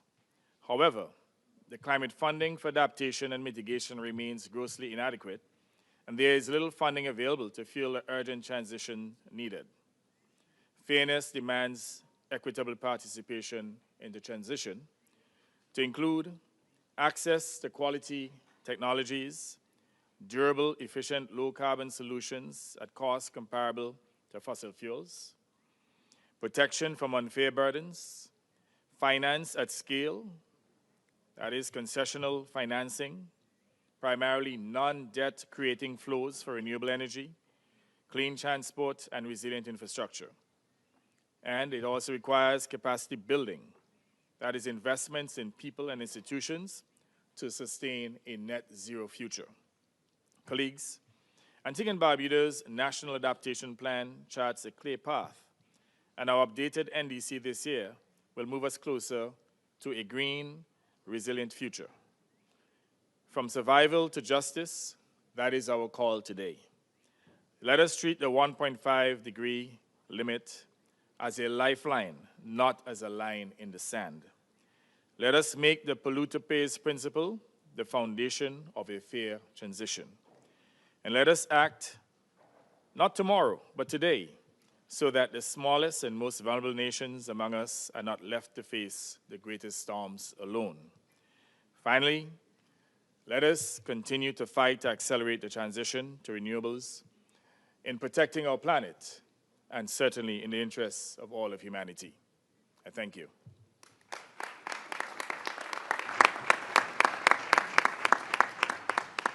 Thank you, Antigua and Barbuda. The next speaker is His Excellency Sitiveni Liga Mamada Rabuka, Prime Minister of the Republic of Fiji.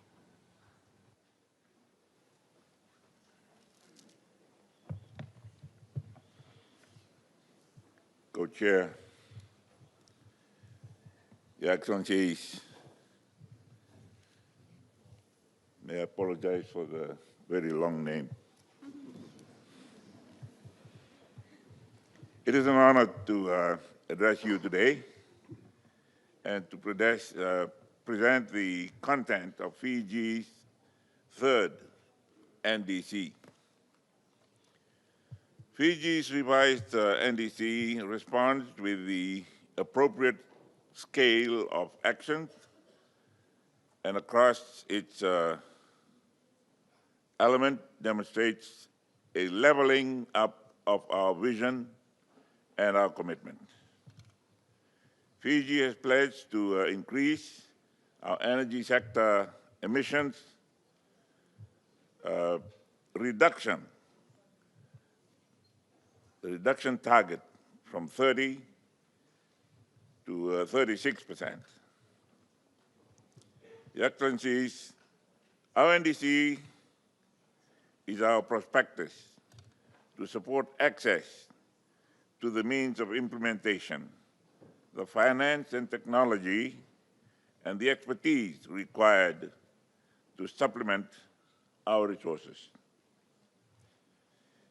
Fiji is firmly committed to harnessing indigenous forms of energy and the phasing out of fossil fuel use.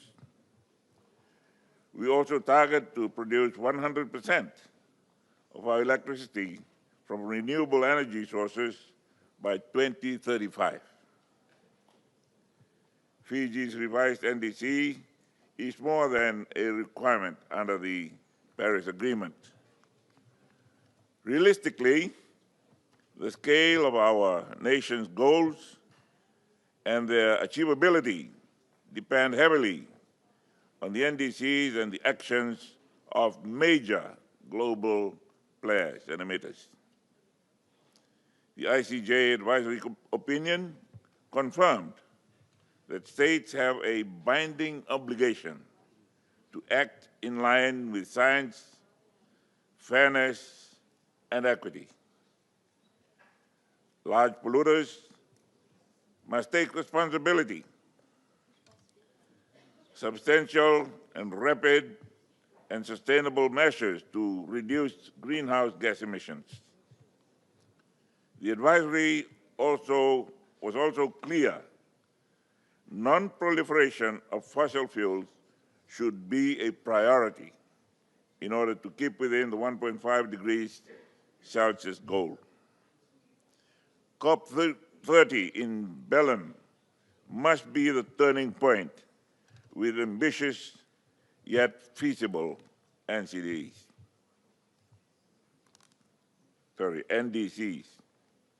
I urge my fellow leaders, you ladies and gentlemen, to take courage with the political will, the resources, and relentless drive to do what is right for humanity, for a sustainable future for all of us.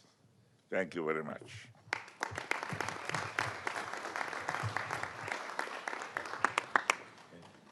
Thank you, Republic of Fiji. The next speaker is His Excellency Ala Karis, President of the Republic of Estonia.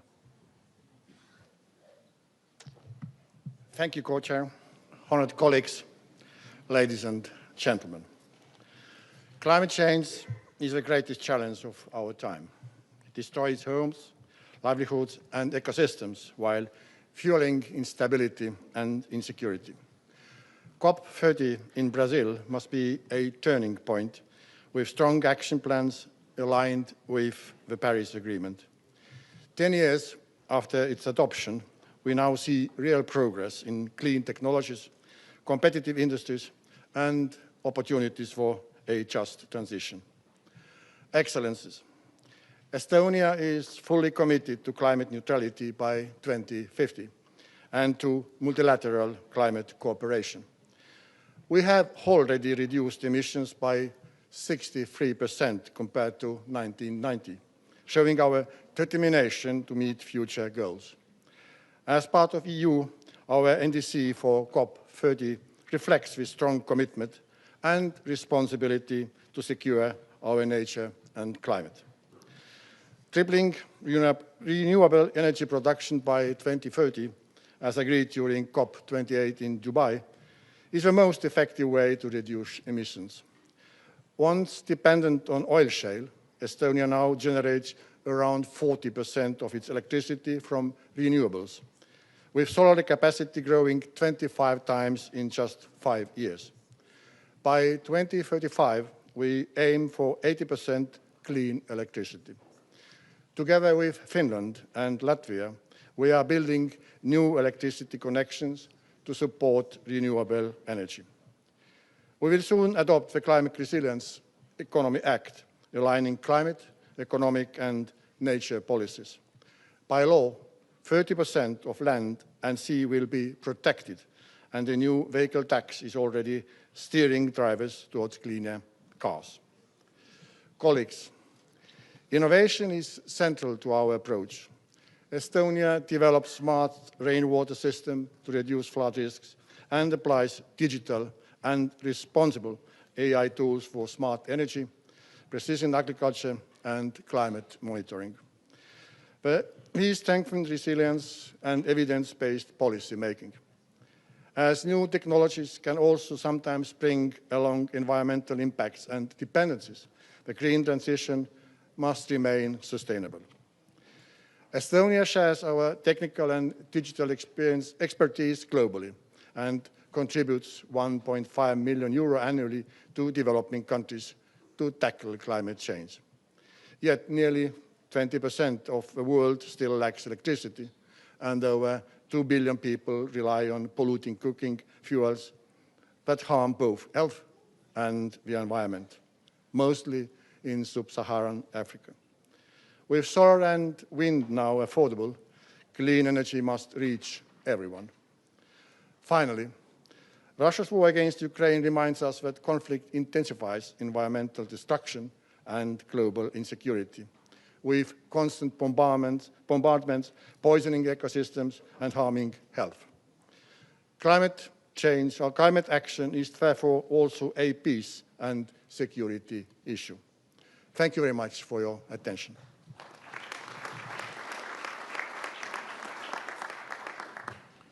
Thank you, Republic of Estonia. The next speaker is His Excellency Jose Ulysses Correa e Silva, Prime Minister of Republic of Cabo Verde. You have the floor.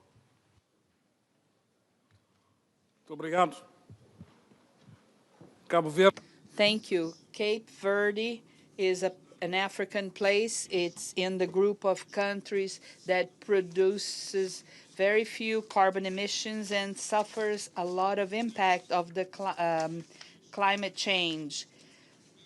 The hurricanes that affect the U.S. were going to affect the U.S. and the island of St. Vincent was affected. Torrential rains caused sudden floods, loss of life, displacement of families, destruction of infrastructure, and several $1 million of damage.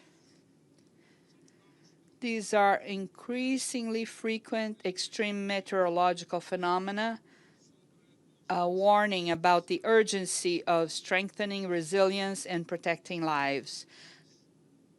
Like other countries, we are at the forefront to be preparing our NDC 3.0, which will be issued at the end of October. Our goal is to accelerate the just transition, protect the most vulnerable people. We are going to align ambition with credibility, results, and accountability. We want to accelerate the energy transition. Our goal is to achieve more than 50% of electricity produced through renewable energy by 2030 and to get to more than 80% in 2024.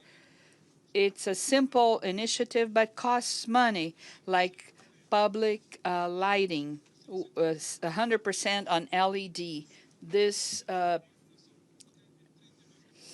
reduces consumption in 30% and reduces carbon emission by 1,300 tons per year. This transition is positive on the balance sheet.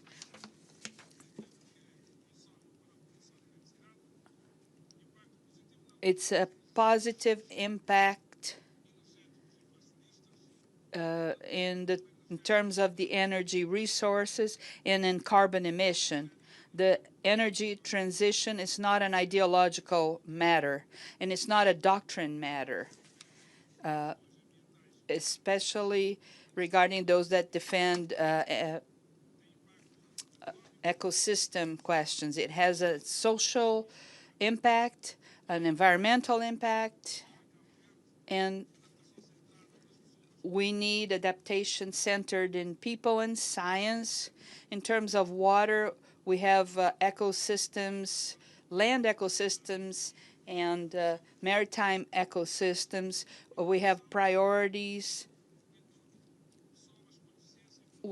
we have priorities to these systems.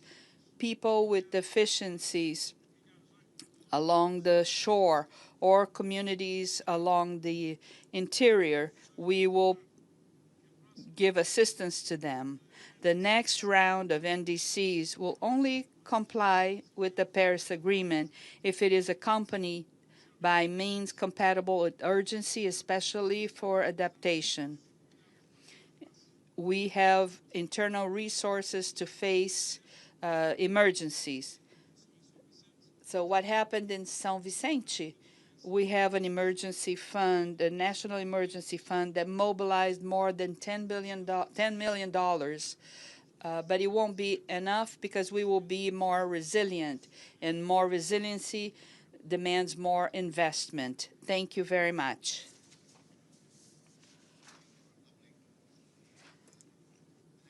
His Excellency Philip Edward Davis, Prime Minister of the Bahamas. You have the floor.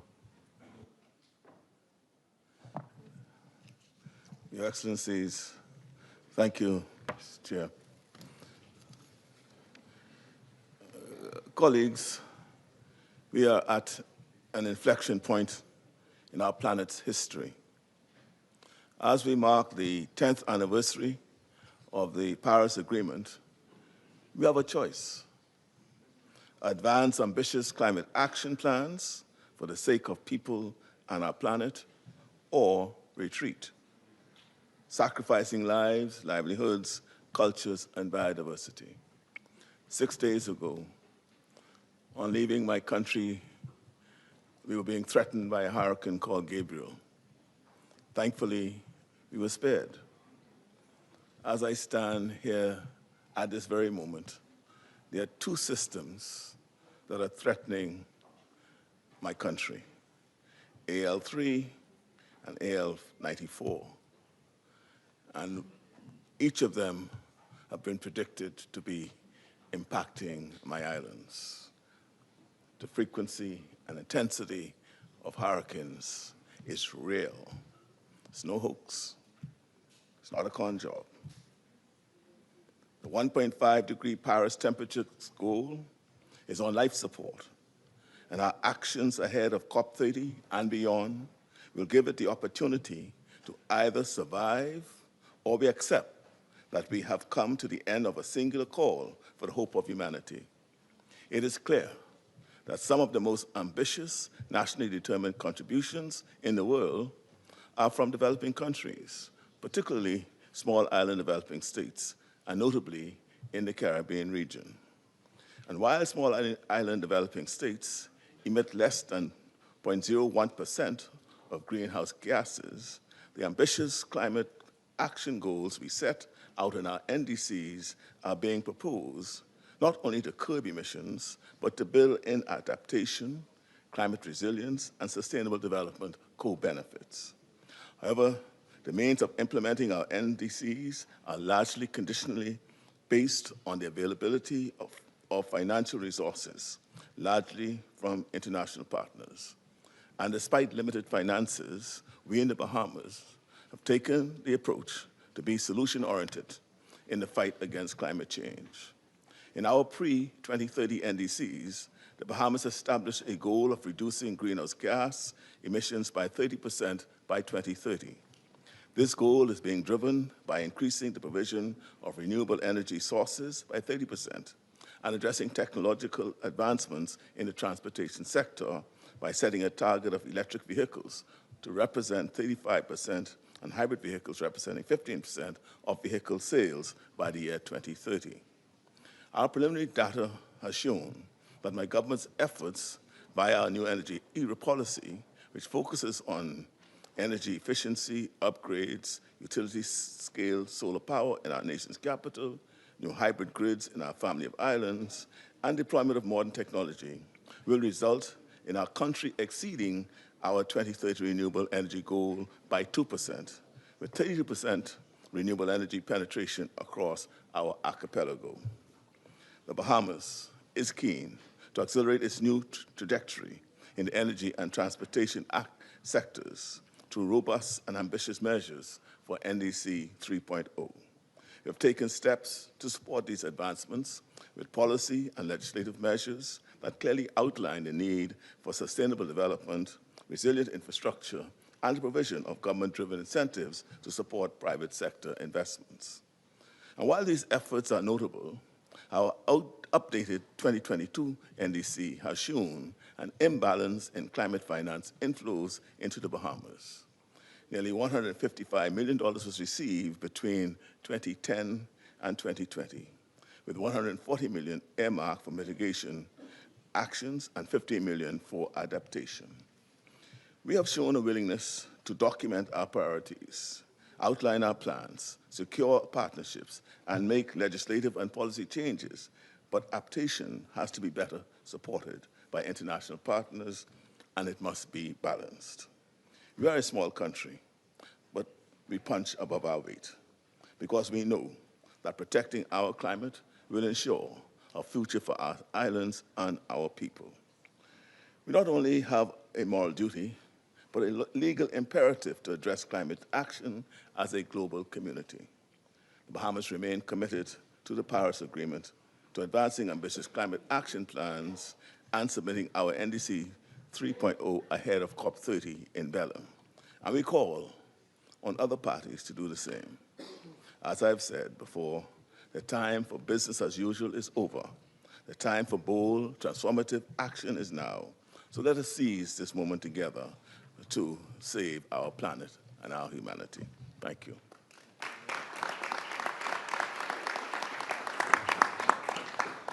Thank you, Bahamas. The next speaker is His Excellency Wesley Simina, President of the Federated States of Micronesia. You have the floor.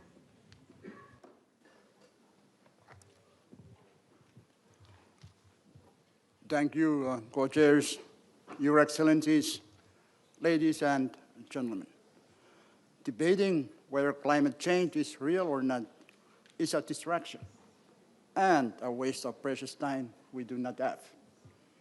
For small island developing states like Micronesia, it is a crisis we live with every day. The impacts are constant. King tides, storms, droughts, saltwater intrusion, and shifting rainfall devastate our 600-plus islands, threaten our water and food security, and endanger our ancestral sites. Last year, severe droughts forced us to declare a state of emergency, showing how quickly circumstances can turn dire at the front line of this crisis. Yet, the global response lags far behind the science. While the facts are clear, why is urgent action still missing? Humanity continues to face disaster after disaster. And for small island nations like ours, the devastation is catastrophic. Micronesia has never shied away from climate leadership. We called early for a phase-down of harmful chemicals, was first to sign the PB&J Treaty, and helped lead the global methane pledge. Our new NDC and methane roadmap to be launched at COP30 renew this commitment with pathways grounded in science. But these require solidarity, for no country can meet the challenge alone. Future generations deserve a tomorrow that is healthy and resilient. We owe it to them to curb emissions, scale up ambition, and nurture leadership. Limiting fossil fuel use is not enough. The FSM continues to call for a fossil fuel non-proliferation treaty and welcomes the invitation from Colombia to host the first international conference on the equitable phase-out of fossil fuels. To keep 1.5 alive and secure our survival, we must act now, for us today and for all generations to come. I thank you.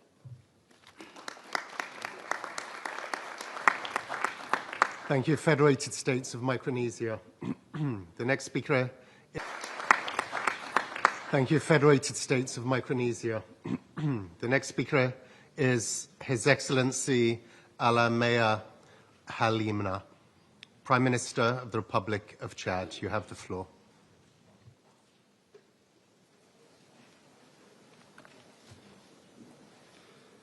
Merci, Monsieur le Président.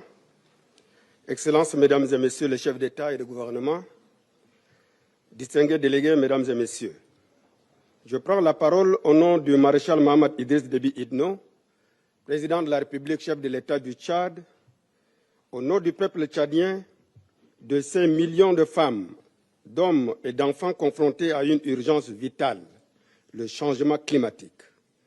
Le Tchad, pays sahélien au cœur de l'Afrique, incarne aujourd'hui la réalité du changement climatique.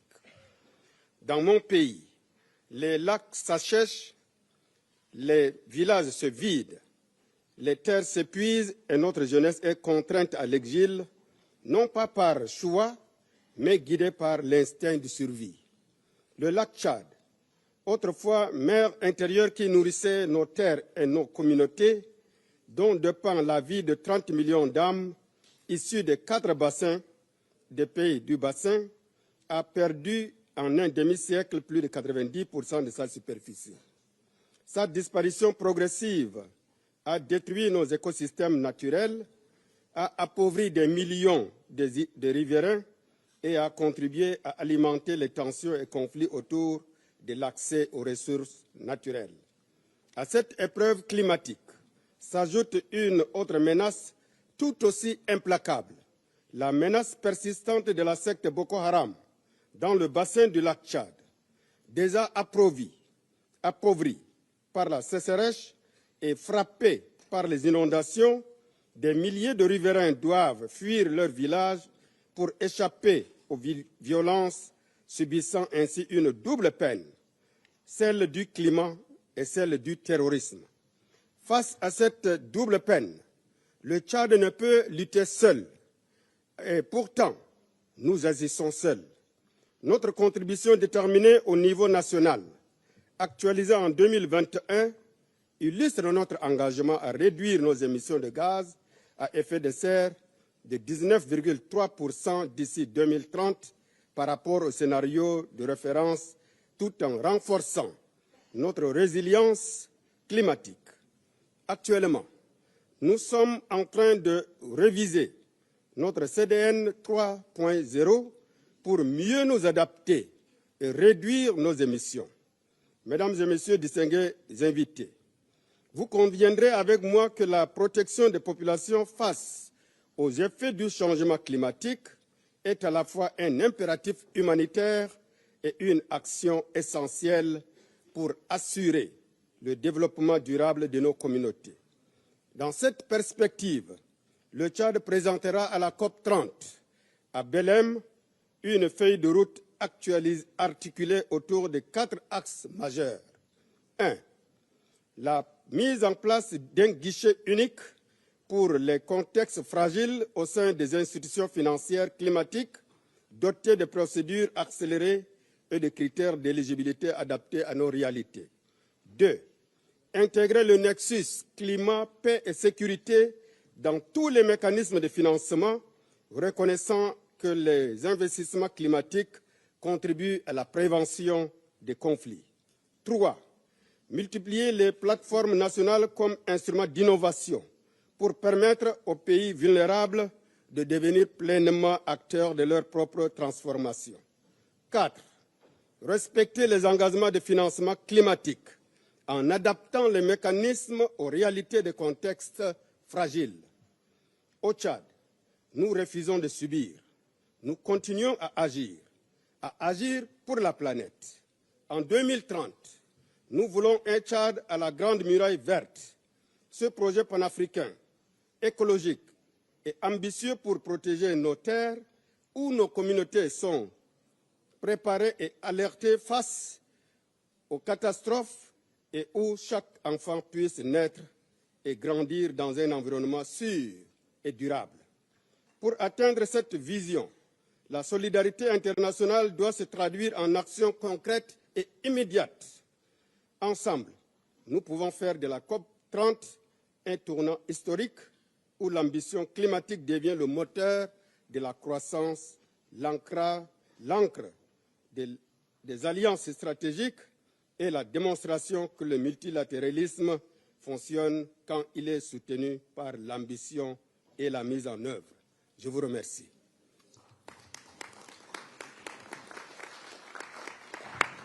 Thank you, Republic of Chad. The next speaker is His Excellency James Marape, Prime Minister of the Independent State of Papua New Guinea. You have the floor.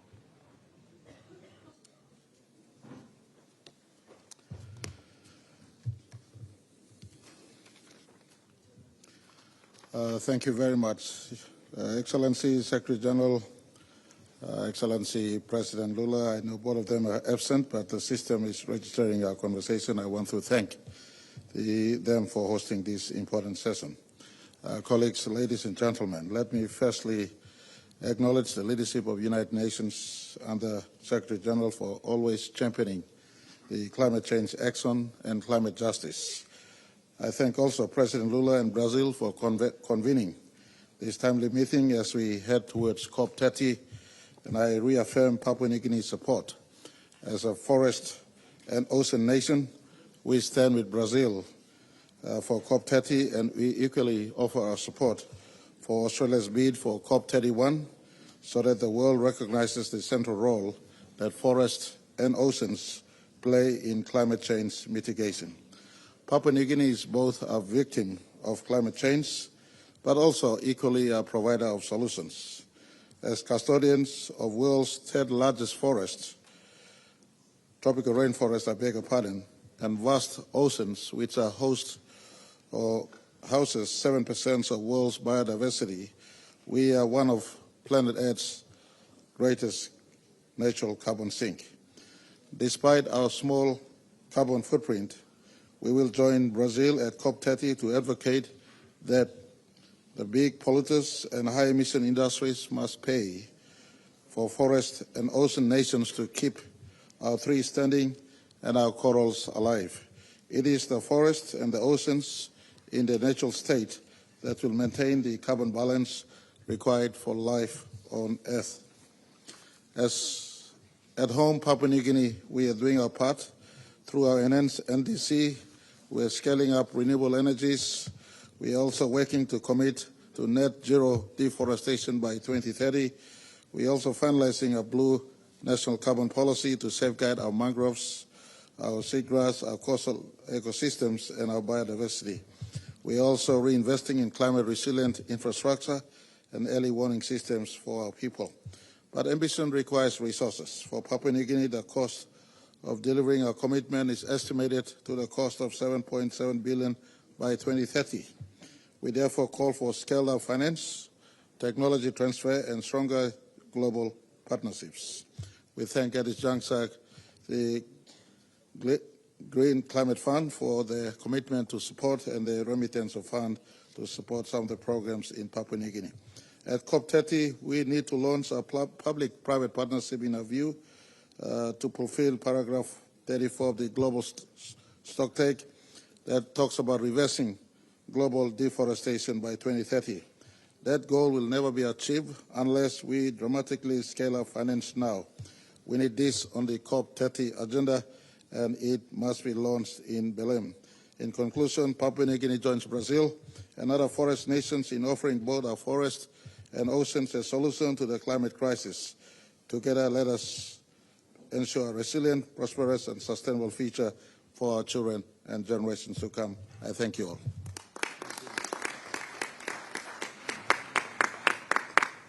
Thank you, Papua New Guinea. The next speaker is His Excellency Terence Michael Drew, Prime Minister of St. Kitts and Nevis. You have the floor. Thank you very much. Your Excellencies, Secretary General, let me thank you for this most important meeting. Excellency President Lula of Brazil, next President of COP30, you can count on St. Kitts and Nevis for its support. Excellencies, colleagues, friends, all. As we gather today under the shadow of rising temperatures, escalating climate disasters, and widening ambition gaps, 2 tropical storms now churn ominously in the Atlantic. For small island developing states like mine, this is a relentless reality. Just last year, our Caribbean neighbors in Grenada and St. Vincent and the Grenadines endured devastating impacts. And even as we speak, families across the region remain in a state of anxious watchfulness because in our part of the world, hurricane season doesn't just bring storms, it brings a threat of lost lives, lost livelihoods, and lost decades of development. This is a story we know too well. And yet, what is most striking is not the frequency of disaster, but the scarcity of adequate response. We are not as victims, but as defenders of humanity, as leaders of nations that have contributed the least to this crisis, but stand to lose the most. We come as stalwart advocates for climate justice and equitable development. At its core, the choice before us is one of justice. Mr. Secretary General, we hear your call, we share your sense of urgency, and through our contribution to global emissions is negligible, our commitment is undeniable. As of September 2025, the internal drafting of our National Determined Contribution 3.0 is nearly complete. We expect to launch stakeholder consultations in October of this year and to finalize and submit our updated NDC ahead of COP30 in Brazil.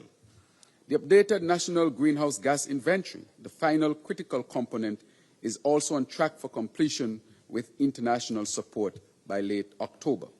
We are developing our NDC 3.0 in tandem with a comprehensive national adaptation plan, a fully integrated, inclusive, and evidence-based process supported by partners such as Climate Analytics, the NDC Partnership, and the Caribbean Community Climate Change Center through a US $2.99 million GCF Readiness Fund.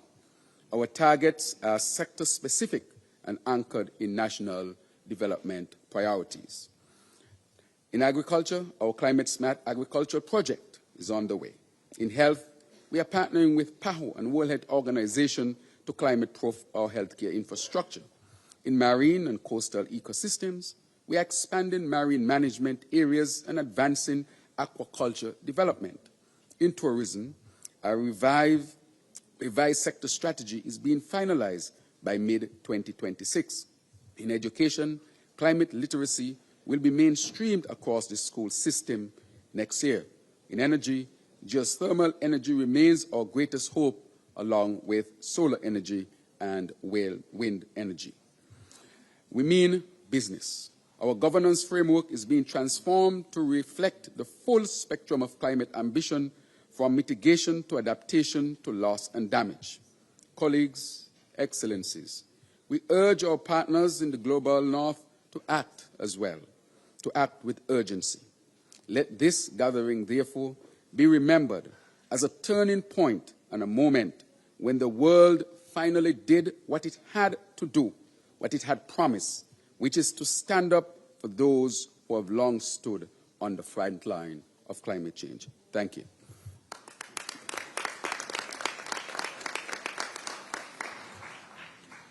Thank you, St. Kitts and Nevis. The next speaker is His Excellency Kashim Shettima, Vice President of the Federal Republic of Nigeria. You have the floor.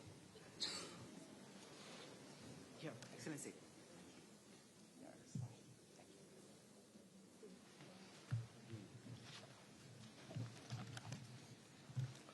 President of the General Assembly, Secretary General, Excellencies, ladies and gentlemen, it is a profound honor to address this pivotal dialogue on climate change at a moment when our planet stands at a crossroads. The climate emergency demands not just words, but courageous and sustained leadership. For Nigeria, a country acutely vulnerable to climate impacts, climate action is not a choice. It is an existential necessity. Mr. President, to mobilize resources, we have undertaken significant domestic reforms. We have simplified and modernized our tax laws to ease compliance, removed unproductive fossil fuel subsidies, reduced burdens on households and businesses, and enhanced revenue efficiency. At the same time, we are strengthening our business environment through legislation and policies that improve the ease of doing business, to attract private capital and expand opportunities for investment in clean energy and sustainable infrastructure. In March 2025, we launched the Nigeria Carbon Market Activation Policy, which establishes a robust framework for high-integrity emissions reductions while positioning Nigeria as a credible hub for Article 6 voluntary and compliance carbon markets. Through this mechanism, our target is to mobilize up to $2.2 billion by 2030 in high-quality credits and related investments. Mr. President, we are under no illusion. No country can tackle the climate crisis alone. Like other developing nations, Nigeria requires significant support to implement effective mitigation and adaptation strategies. We therefore call on international financial institutions, notably the World Bank, IMF, and African Development Bank, to scale up financing for climate action. Likewise, developed countries must honor their climate finance commitments, including the $100 billion annually pledged under the Paris Agreement. As a demonstration of our unwavering commitment, Nigeria has updated its nationally determined contributions, NDC 3.0, in line with UNFCCC guidance. This enhanced NDC reflects greater ambition, integrating mitigation and adaptation measures to safeguard our people, protect ecosystems, and accelerate inclusive growth. It was formally submitted to the UNFCCC Secretariat on September 21st. This NDC 3.0 departs from the business-as-usual approach to an absolute economy-wide emission reduction, our highest ambition level to date. The targets are better defined and will be supported by an investment plan to accelerate its implementation. Nigeria's NDC 3.0 commits to significantly increasing mitigation and adaptation ambitions with clearer target compared to NDC 2.0. Within the LULUCF sector, Nigeria aims to lower the deforestation rate by 60%, which offers a substantial mitigation potential of 304.8 metric CO2 equivalent, while also pursuing a mitigation potential of 34.4 MT CO2 equivalent by increasing forest area through reforestation and afforestation. Increasingly, adaptation, the adoption and use of cleaner energy systems, especially in manufacturing and industries. We are increasing captive generation capacity using cleaner fuels by installing 7 GW, 50% renewable and 50% natural gas for a practical energy mix plan on our journey to net zero by 2060. Electrifying key sectors such as public transport, industry, and others while implementing national energy efficiency standards to deliver absolute reductions in energy intensity by 2030. 5, advancing decarbonization pathways for oil and gas, mining, cement, and other heavy industries with transparent annual reporting and accountability mechanisms. And 6, for the first time, health and action for climate empowerment have been included as priority sectors in our NDC 3.0, demonstrating our commitment to an economy-wide climate governance.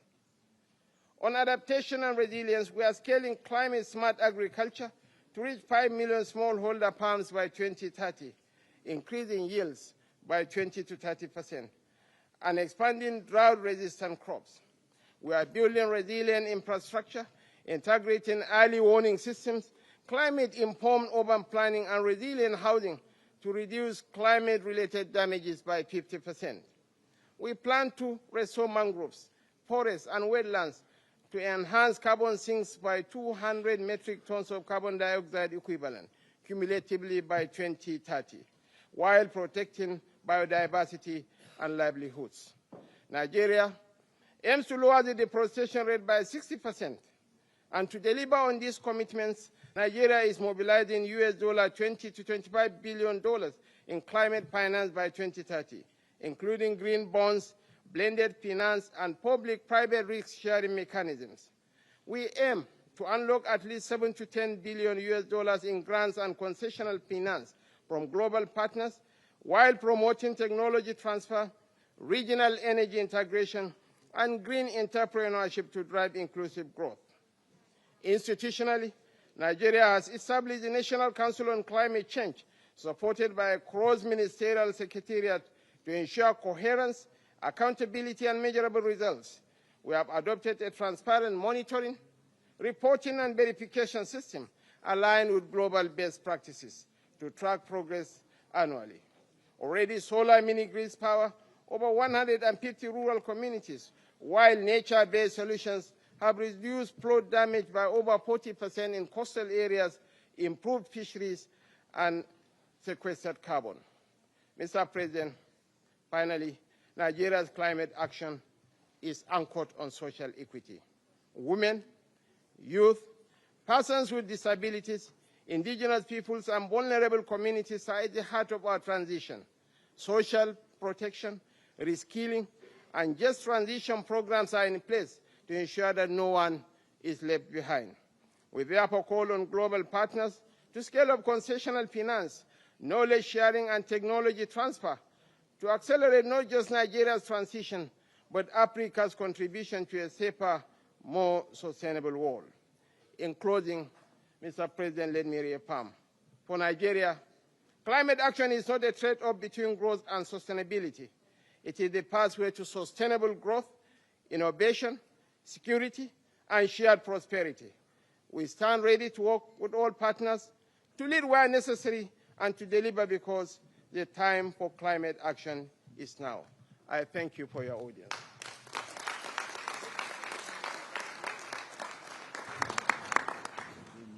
Thank you, Nigeria.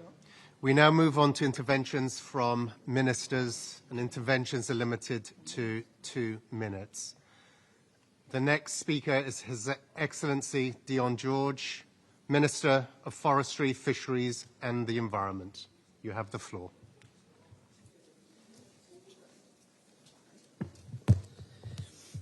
Excellencies, colleagues, every country on this planet has a responsibility to act to prevent the further warming of our planet and the devastation caused by climate change. South Africa is determined to play its part, informed by the principle of common but differentiated responsibility and respective capability.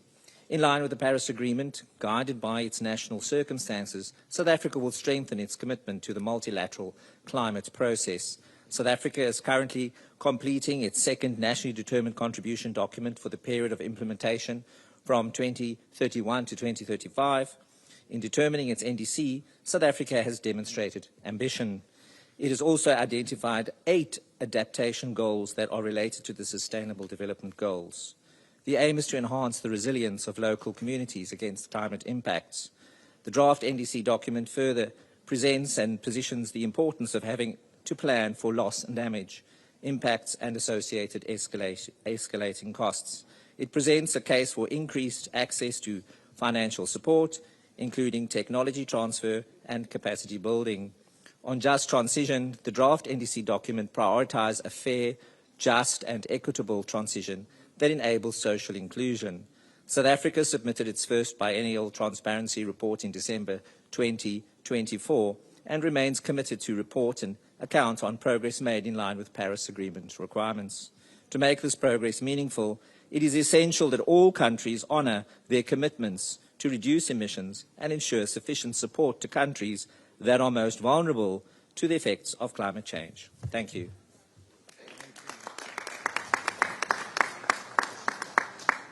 Thank you, South Africa. The next speaker is His Excellency Ruslan Adalgeriev, Aide to the President and Special Representative on Climate of the Russian Federation. You have the floor. Уважаемый господин председатель, уважаемые коллеги, Российская Федерация ответственно подходит к деятельности на климатическом направлении, считаем КИКОН и Парижское соглашение надежной основой для долгосрочного климатического урегулирования. Сегодня я имею честь сообщить, что Россия представляет свой последовательный, более амбициозный АНУФ, К 1935 году мы намерены сократить выбросы парниковых газов на 65-67% относительно 1990 года. В очередной раз подтверждаем серьезность своих намерений по достижению углеродной нейтральности не позднее 60-го года. Подчеркну, что Россия перешла от стратегии к практической реализации, создав надежную национальную архитектуру для декарбонизации с учетом приоритета активной цифровизации, электрификации, создания новых высокотехнологических отраслей и высокопроизводительных рабочих мест. Во-первых, мы тестируем самые передовые инструменты в Сахалинской области. Был запущен региональный эксперимент по квотированию выбросов для крупнейших эмитентов. В результате регион достиг углеродной нейтральности раньше установленного срока. Этот успех доказывает эффективность выбранного подхода и послужит моделью для будущего масштабирования углеродного регулирования. Во-вторых, мы создали прозрачную работающую инфраструктуру для вовлечения частного сектора в деятельность по сокращению выбросов парниковых газов и повышению их поглощению. Сформирован реестр углеродных единиц, утверждены национальные стандарты в сфере климата, также имплементированы международные стандарты ISO, функционирует институт аккредитации органов валидации и верификации парниковых газов. Это создает предсказуемую среду для реализации климатических проектов бизнесом. Россия представляет свой ОНУ в условиях беспрецедентного санкционного давления. Против нашей страны введены колоссальное количество незаконных технологических, торговых, экономических и финансовых рестрикций. В первую очередь это касается отраслей с наибольшими эмиссиями парниковых газов, что серьезно ограничивает доступ к необходимым ресурсам и технологиям. Несмотря на односторонние действия, Россия продолжает движение к реализации Парижского соглашения. При этом вынужден отметить, что климатический переговорный процесс переживает кризис. Убеждены, что в сложившейся ситуации Организация Объединенных Наций может сыграть важную роль, уравновешивая интересы разных групп стран. Хочу подчеркнуть, что это возможно сделать только выступая с непредвзятой позицией.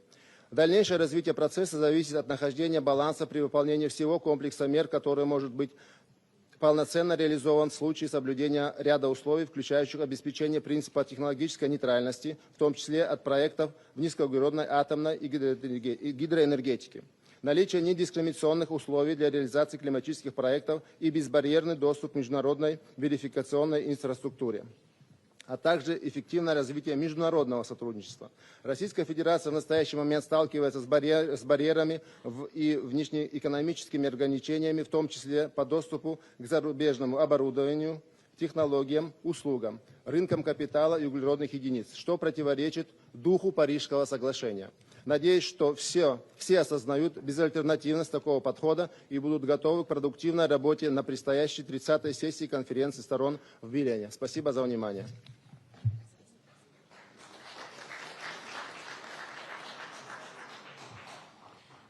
Thank you, Russian Federation. The next speaker is Her Excellency Batsetseg Batmanka, Minister of Foreign Affairs of Mongolia. You have the floor.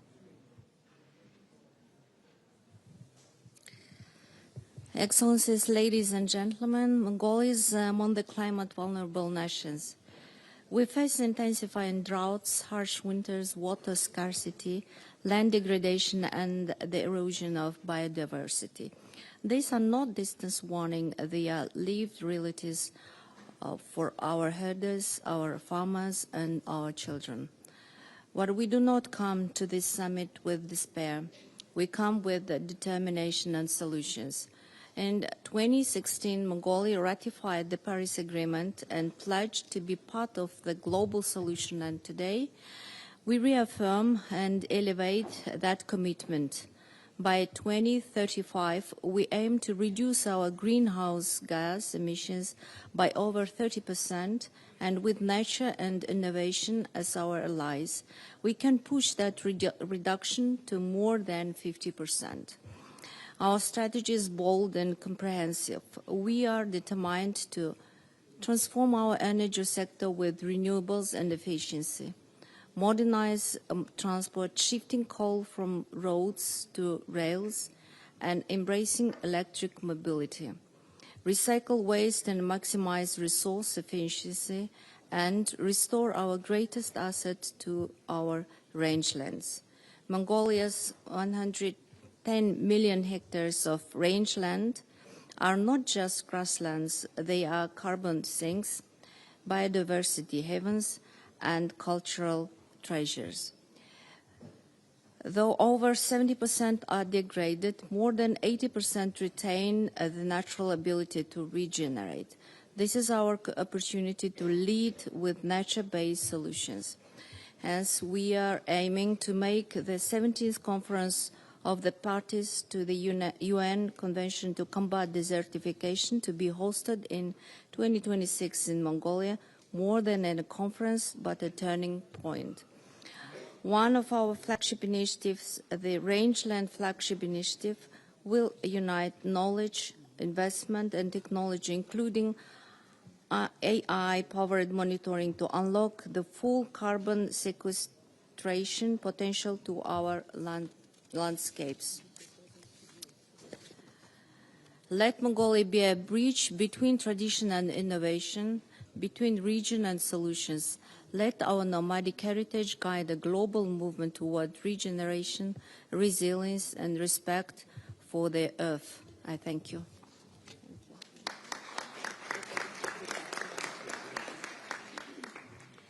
Thank you, Mongolia. The next speaker is Her Excellency Alicia Bacena Ibarra,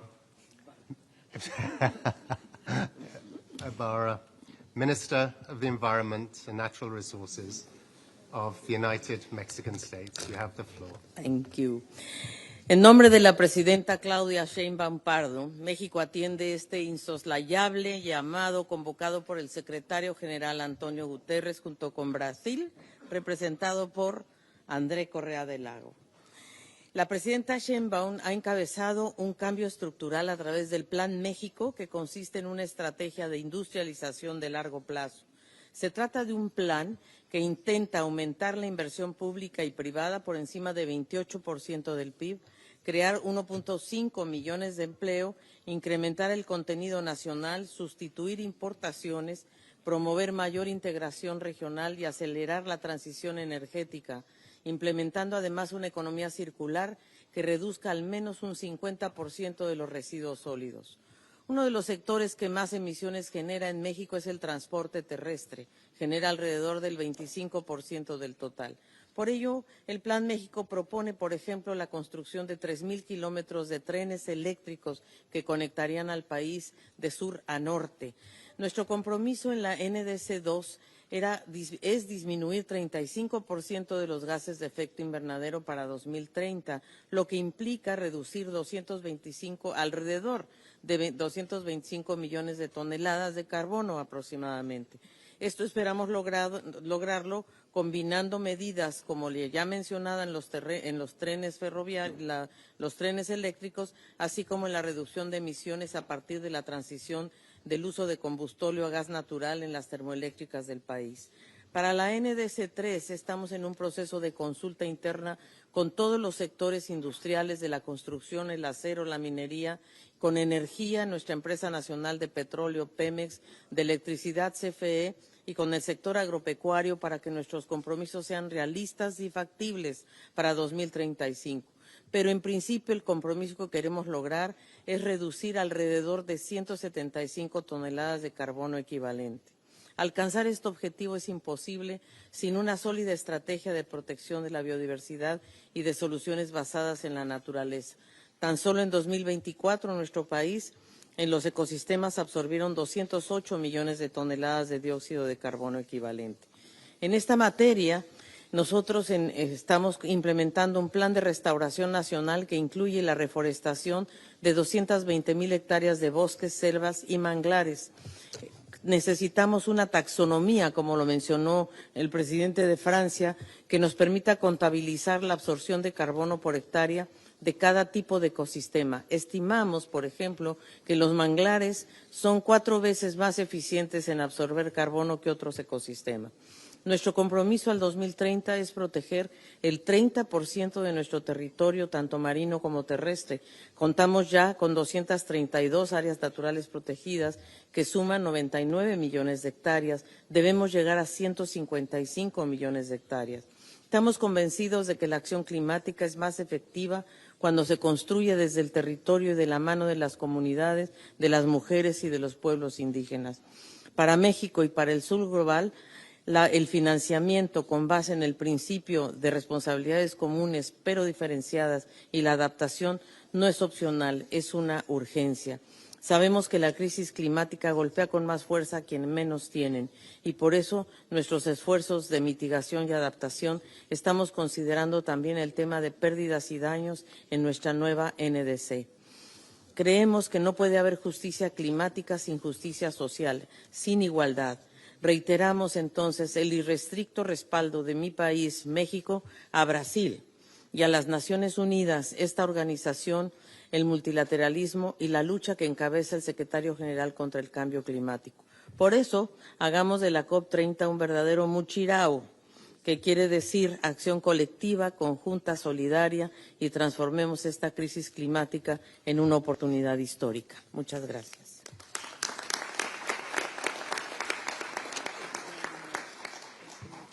Thank you, Mexico. We now invite His Excellency Andreas Eriksen, Minister of Climate and Environment of Norway.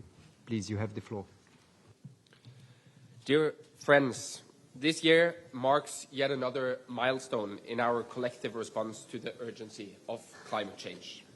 The Paris Agreement is driving emissions down, and this year's climate targets must be another step towards keeping 1.5 within reach, recognizing that every fraction of a degree matters.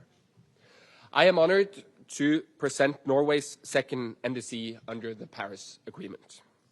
Our 1.5 aligned NDC is to reduce greenhouse gas emissions by at least 70 to 75% compared to 1990 levels by 2035. The policies to implement our NDC include strong and ambitious measures to support timelines for phasing out the use of fossil fuels towards 2050 in key sectors. This provides strong long-term signals and predictability for our pathway to a low-emission society. Friends, as one of Europe's major energy providers in both oil and gas and renewables, we see the need to phase out emissions from both production and consumption of energy. Our goal is to gradually change our economy, creating jobs and opportunities in low-emission sectors. The success of such strategies will require coordinated approaches between countries producing and consuming energy, like the binding climate agreement between Norway and the EU. While celebrating 10 years of delivery under the Paris Agreement, COP30 must send clear signals to the world that we stand ready together to do more. In Belém, we welcome stronger collaboration between all countries going forward to achieve our common goals of rapidly reducing greenhouse gas emissions. I thank you.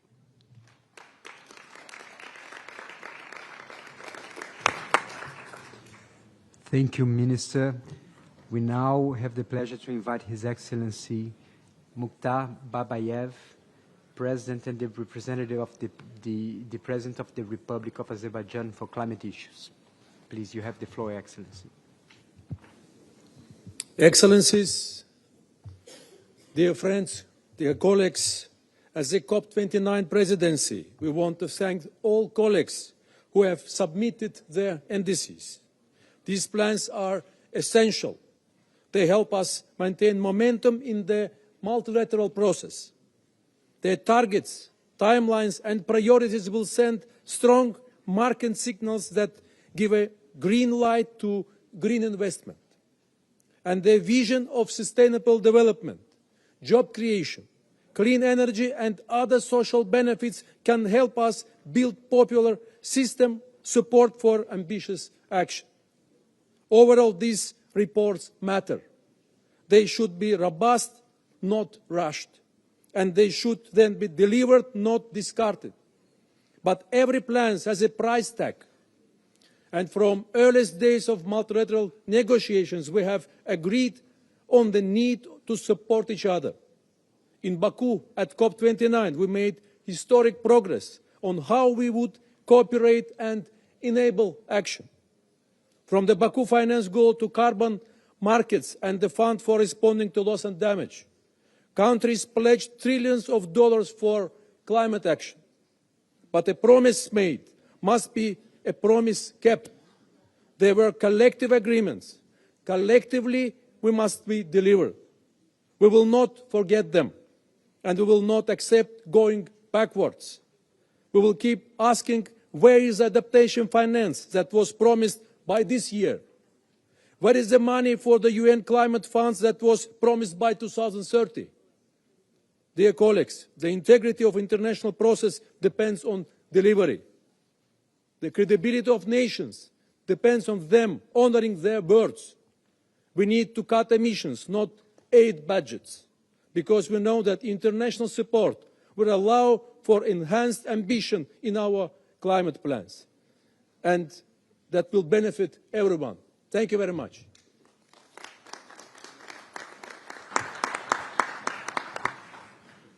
Thank you, His Excellency. Now we invite to the floor His Excellency Rafael Lucia, Secretary of Environment and Natural Resources of the Philippines. Please, you have the floor. Excellencies, the Philippines is preparing its third nationally determined contribution looking to 2035. This will not be our first submission, but it will be our strongest yet. We are guided by a sobering global outlook. Even if all unconditional NDCs are met, global emissions will decline by only 3% by 2030 from 2019 levels, far short of the trajectory required to keep 1.5 degrees centigrade within reach. This tells us that the real test is not ambition on paper, but delivery of results. This recognition has shaped our NDC 3.0. Our objective is stronger delivery, not only higher targets. Drawing lessons from our previous NDC, we have designed our enhanced NDC not as a headline figure, but as a costed, economy-wide investment plan. It is anchored in greenhouse gas inventories, climate expenditure tracking, and a national implementation framework. It treats forestry and land use as carbon sinks and as market assets.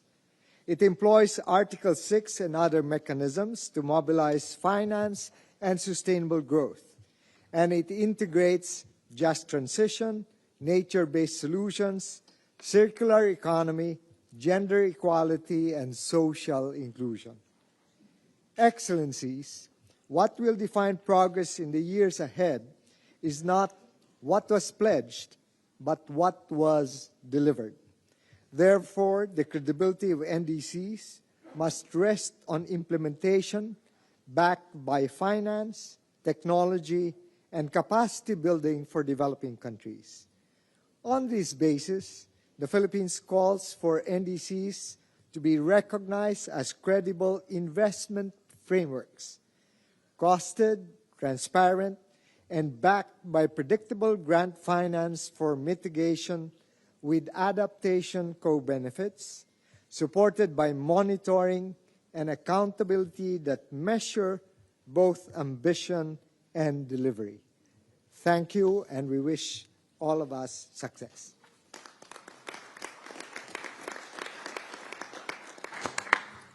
Thank you, His Excellency. We now invite His Excellency Honorable Sharif Ali Sharif, Minister for Labor, Economy and Investment, United Republic of Tanzania.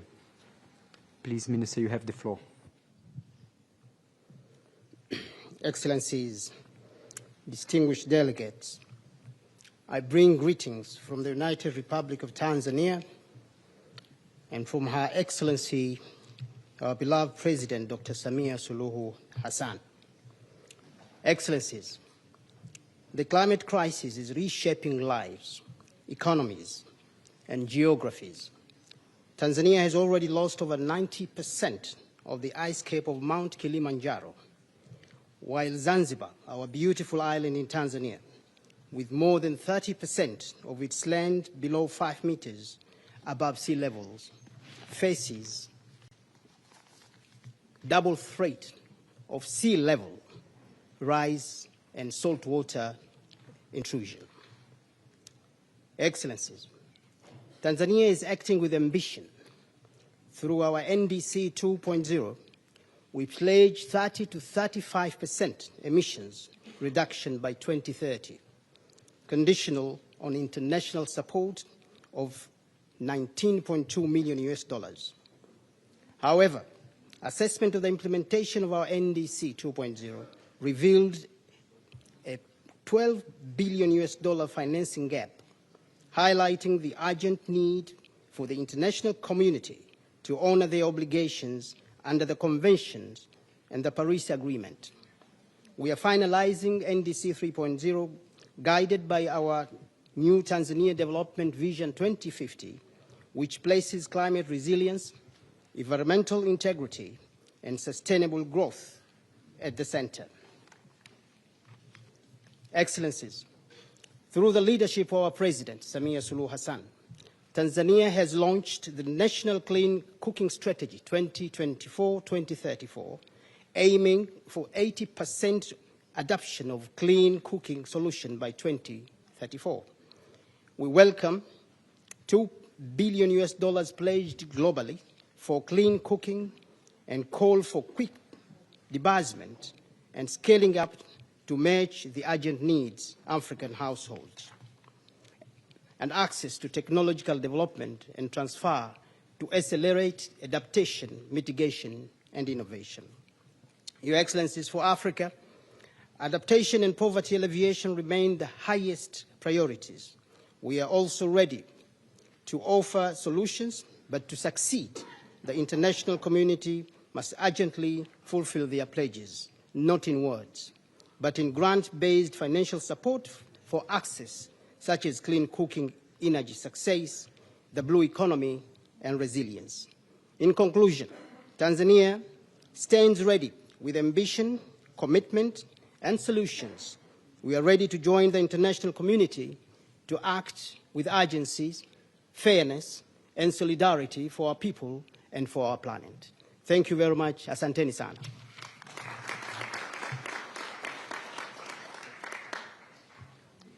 Thank you, Your Excellency. We now invite His Excellency Adlur Graman Khan, Advisor for Ministry of Industries of the People's Republic of Bangladesh. Please, you have the floor. Co-chairs and Excellencies, Assalamu alaikum. Bangladesh has always stood at the front line of the climate crisis, yet we remain steadfast at our commitment to solutions. In our third NDC, we pledged to reduce 84.97 million tons of CO equivalent emissions by 2035, a 20.3% reduction from business as usual. Despite our limited resources, we cut 26.74 million tons unconditionally, demonstrating our resolve to act, but to deliver the remaining 58.23 million tons. We call upon the global community to honor its pledges of finance, technology, and capacity support. With full implementation of our NDCs, Bangladesh will peak its emissions by 2030 and then begin to decline, a clear sign that climate justice can be advanced when ambition is matched with support. To strengthen the alignment of climate finance with our national priorities, Bangladesh has launched the Bangladesh Climate and Development Partnership, the BCDP. This will coordinate climate finance, ensure climate policy coherence, and enhance cooperation to accelerate the implementation of our adaptation needs and our mitigation targets. Our government is leading this initiative at highest levels, involving multiple ministries as well as having development and financing partners. We look forward to making the BCDP more inclusive by adding private sector and CSOs and more development partners on board. We would like to deliver real benefits for our people. This is not just about funding projects. It is about building trust, and building solidarity with our international partners so that together we can deliver climate action that truly makes a difference, especially for our vulnerable populations. We urge the world, especially the developed countries, to match this ambition with fairness and solidarity, to stand with vulnerable nations so that no country is left behind in the fight for our planet's survival, so that together we can build a safer, more just and sustainable future for all. I thank you. Thank you very much.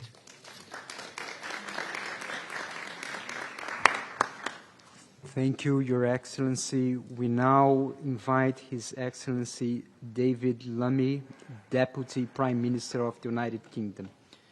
Please, you have the floor. Well, thank you very much, Your Excellencies. Thank you for convening us at this critical time when climate change is demonstrably not a distant threat or tomorrow's problem. It is an emergency, one that we must address with urgency. The extreme heat, floods, wildfires, droughts throughout the world, all disrupting lives, livelihoods, and economies everywhere.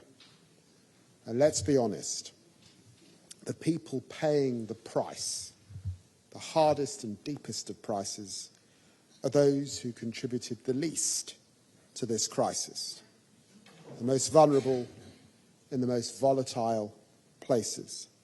And we must address this. And the United Kingdom is absolutely dedicated to playing its part. At COP29 last November, our Prime Minister announced the UK's commitment, our nationally determined contribution to fighting climate change under the Paris Agreement. It will cut our greenhouse gas emissions by at least 81% by 2035, compared to 1990 levels. It is economy-wide, covering every single sector, aligned with the goal of keeping global warming at 1.5%. National determined contributions matter because they send a signal to our citizens, to investors, and to the world that we are ambitious and determined to deliver on climate change. And let me be clear, ambition is not a drag on growth, as some would suggest. It drives growth. The UK is the first major economy to halve its emissions whilst also growing its economy by almost 80%. Last year, our green economy grew 3 times faster than the economy as a whole. This is the growth story of the coming decade, and ambitious NDCs are the foundation to attracting the investment that makes it possible. But none of us can succeed alone. Multilateralism is the key to achieving our ambitions. Before Paris, we were on track for 4 degrees of warming by the end of this century. Now, if we each deliver our 2030 NDC commitments, we're on track for 2.6 degrees Celsius. If we also all fulfill our net zero commitments, it could be 1.9 degrees Celsius. Progress is real, but it's not enough. Our current pledges must be the floor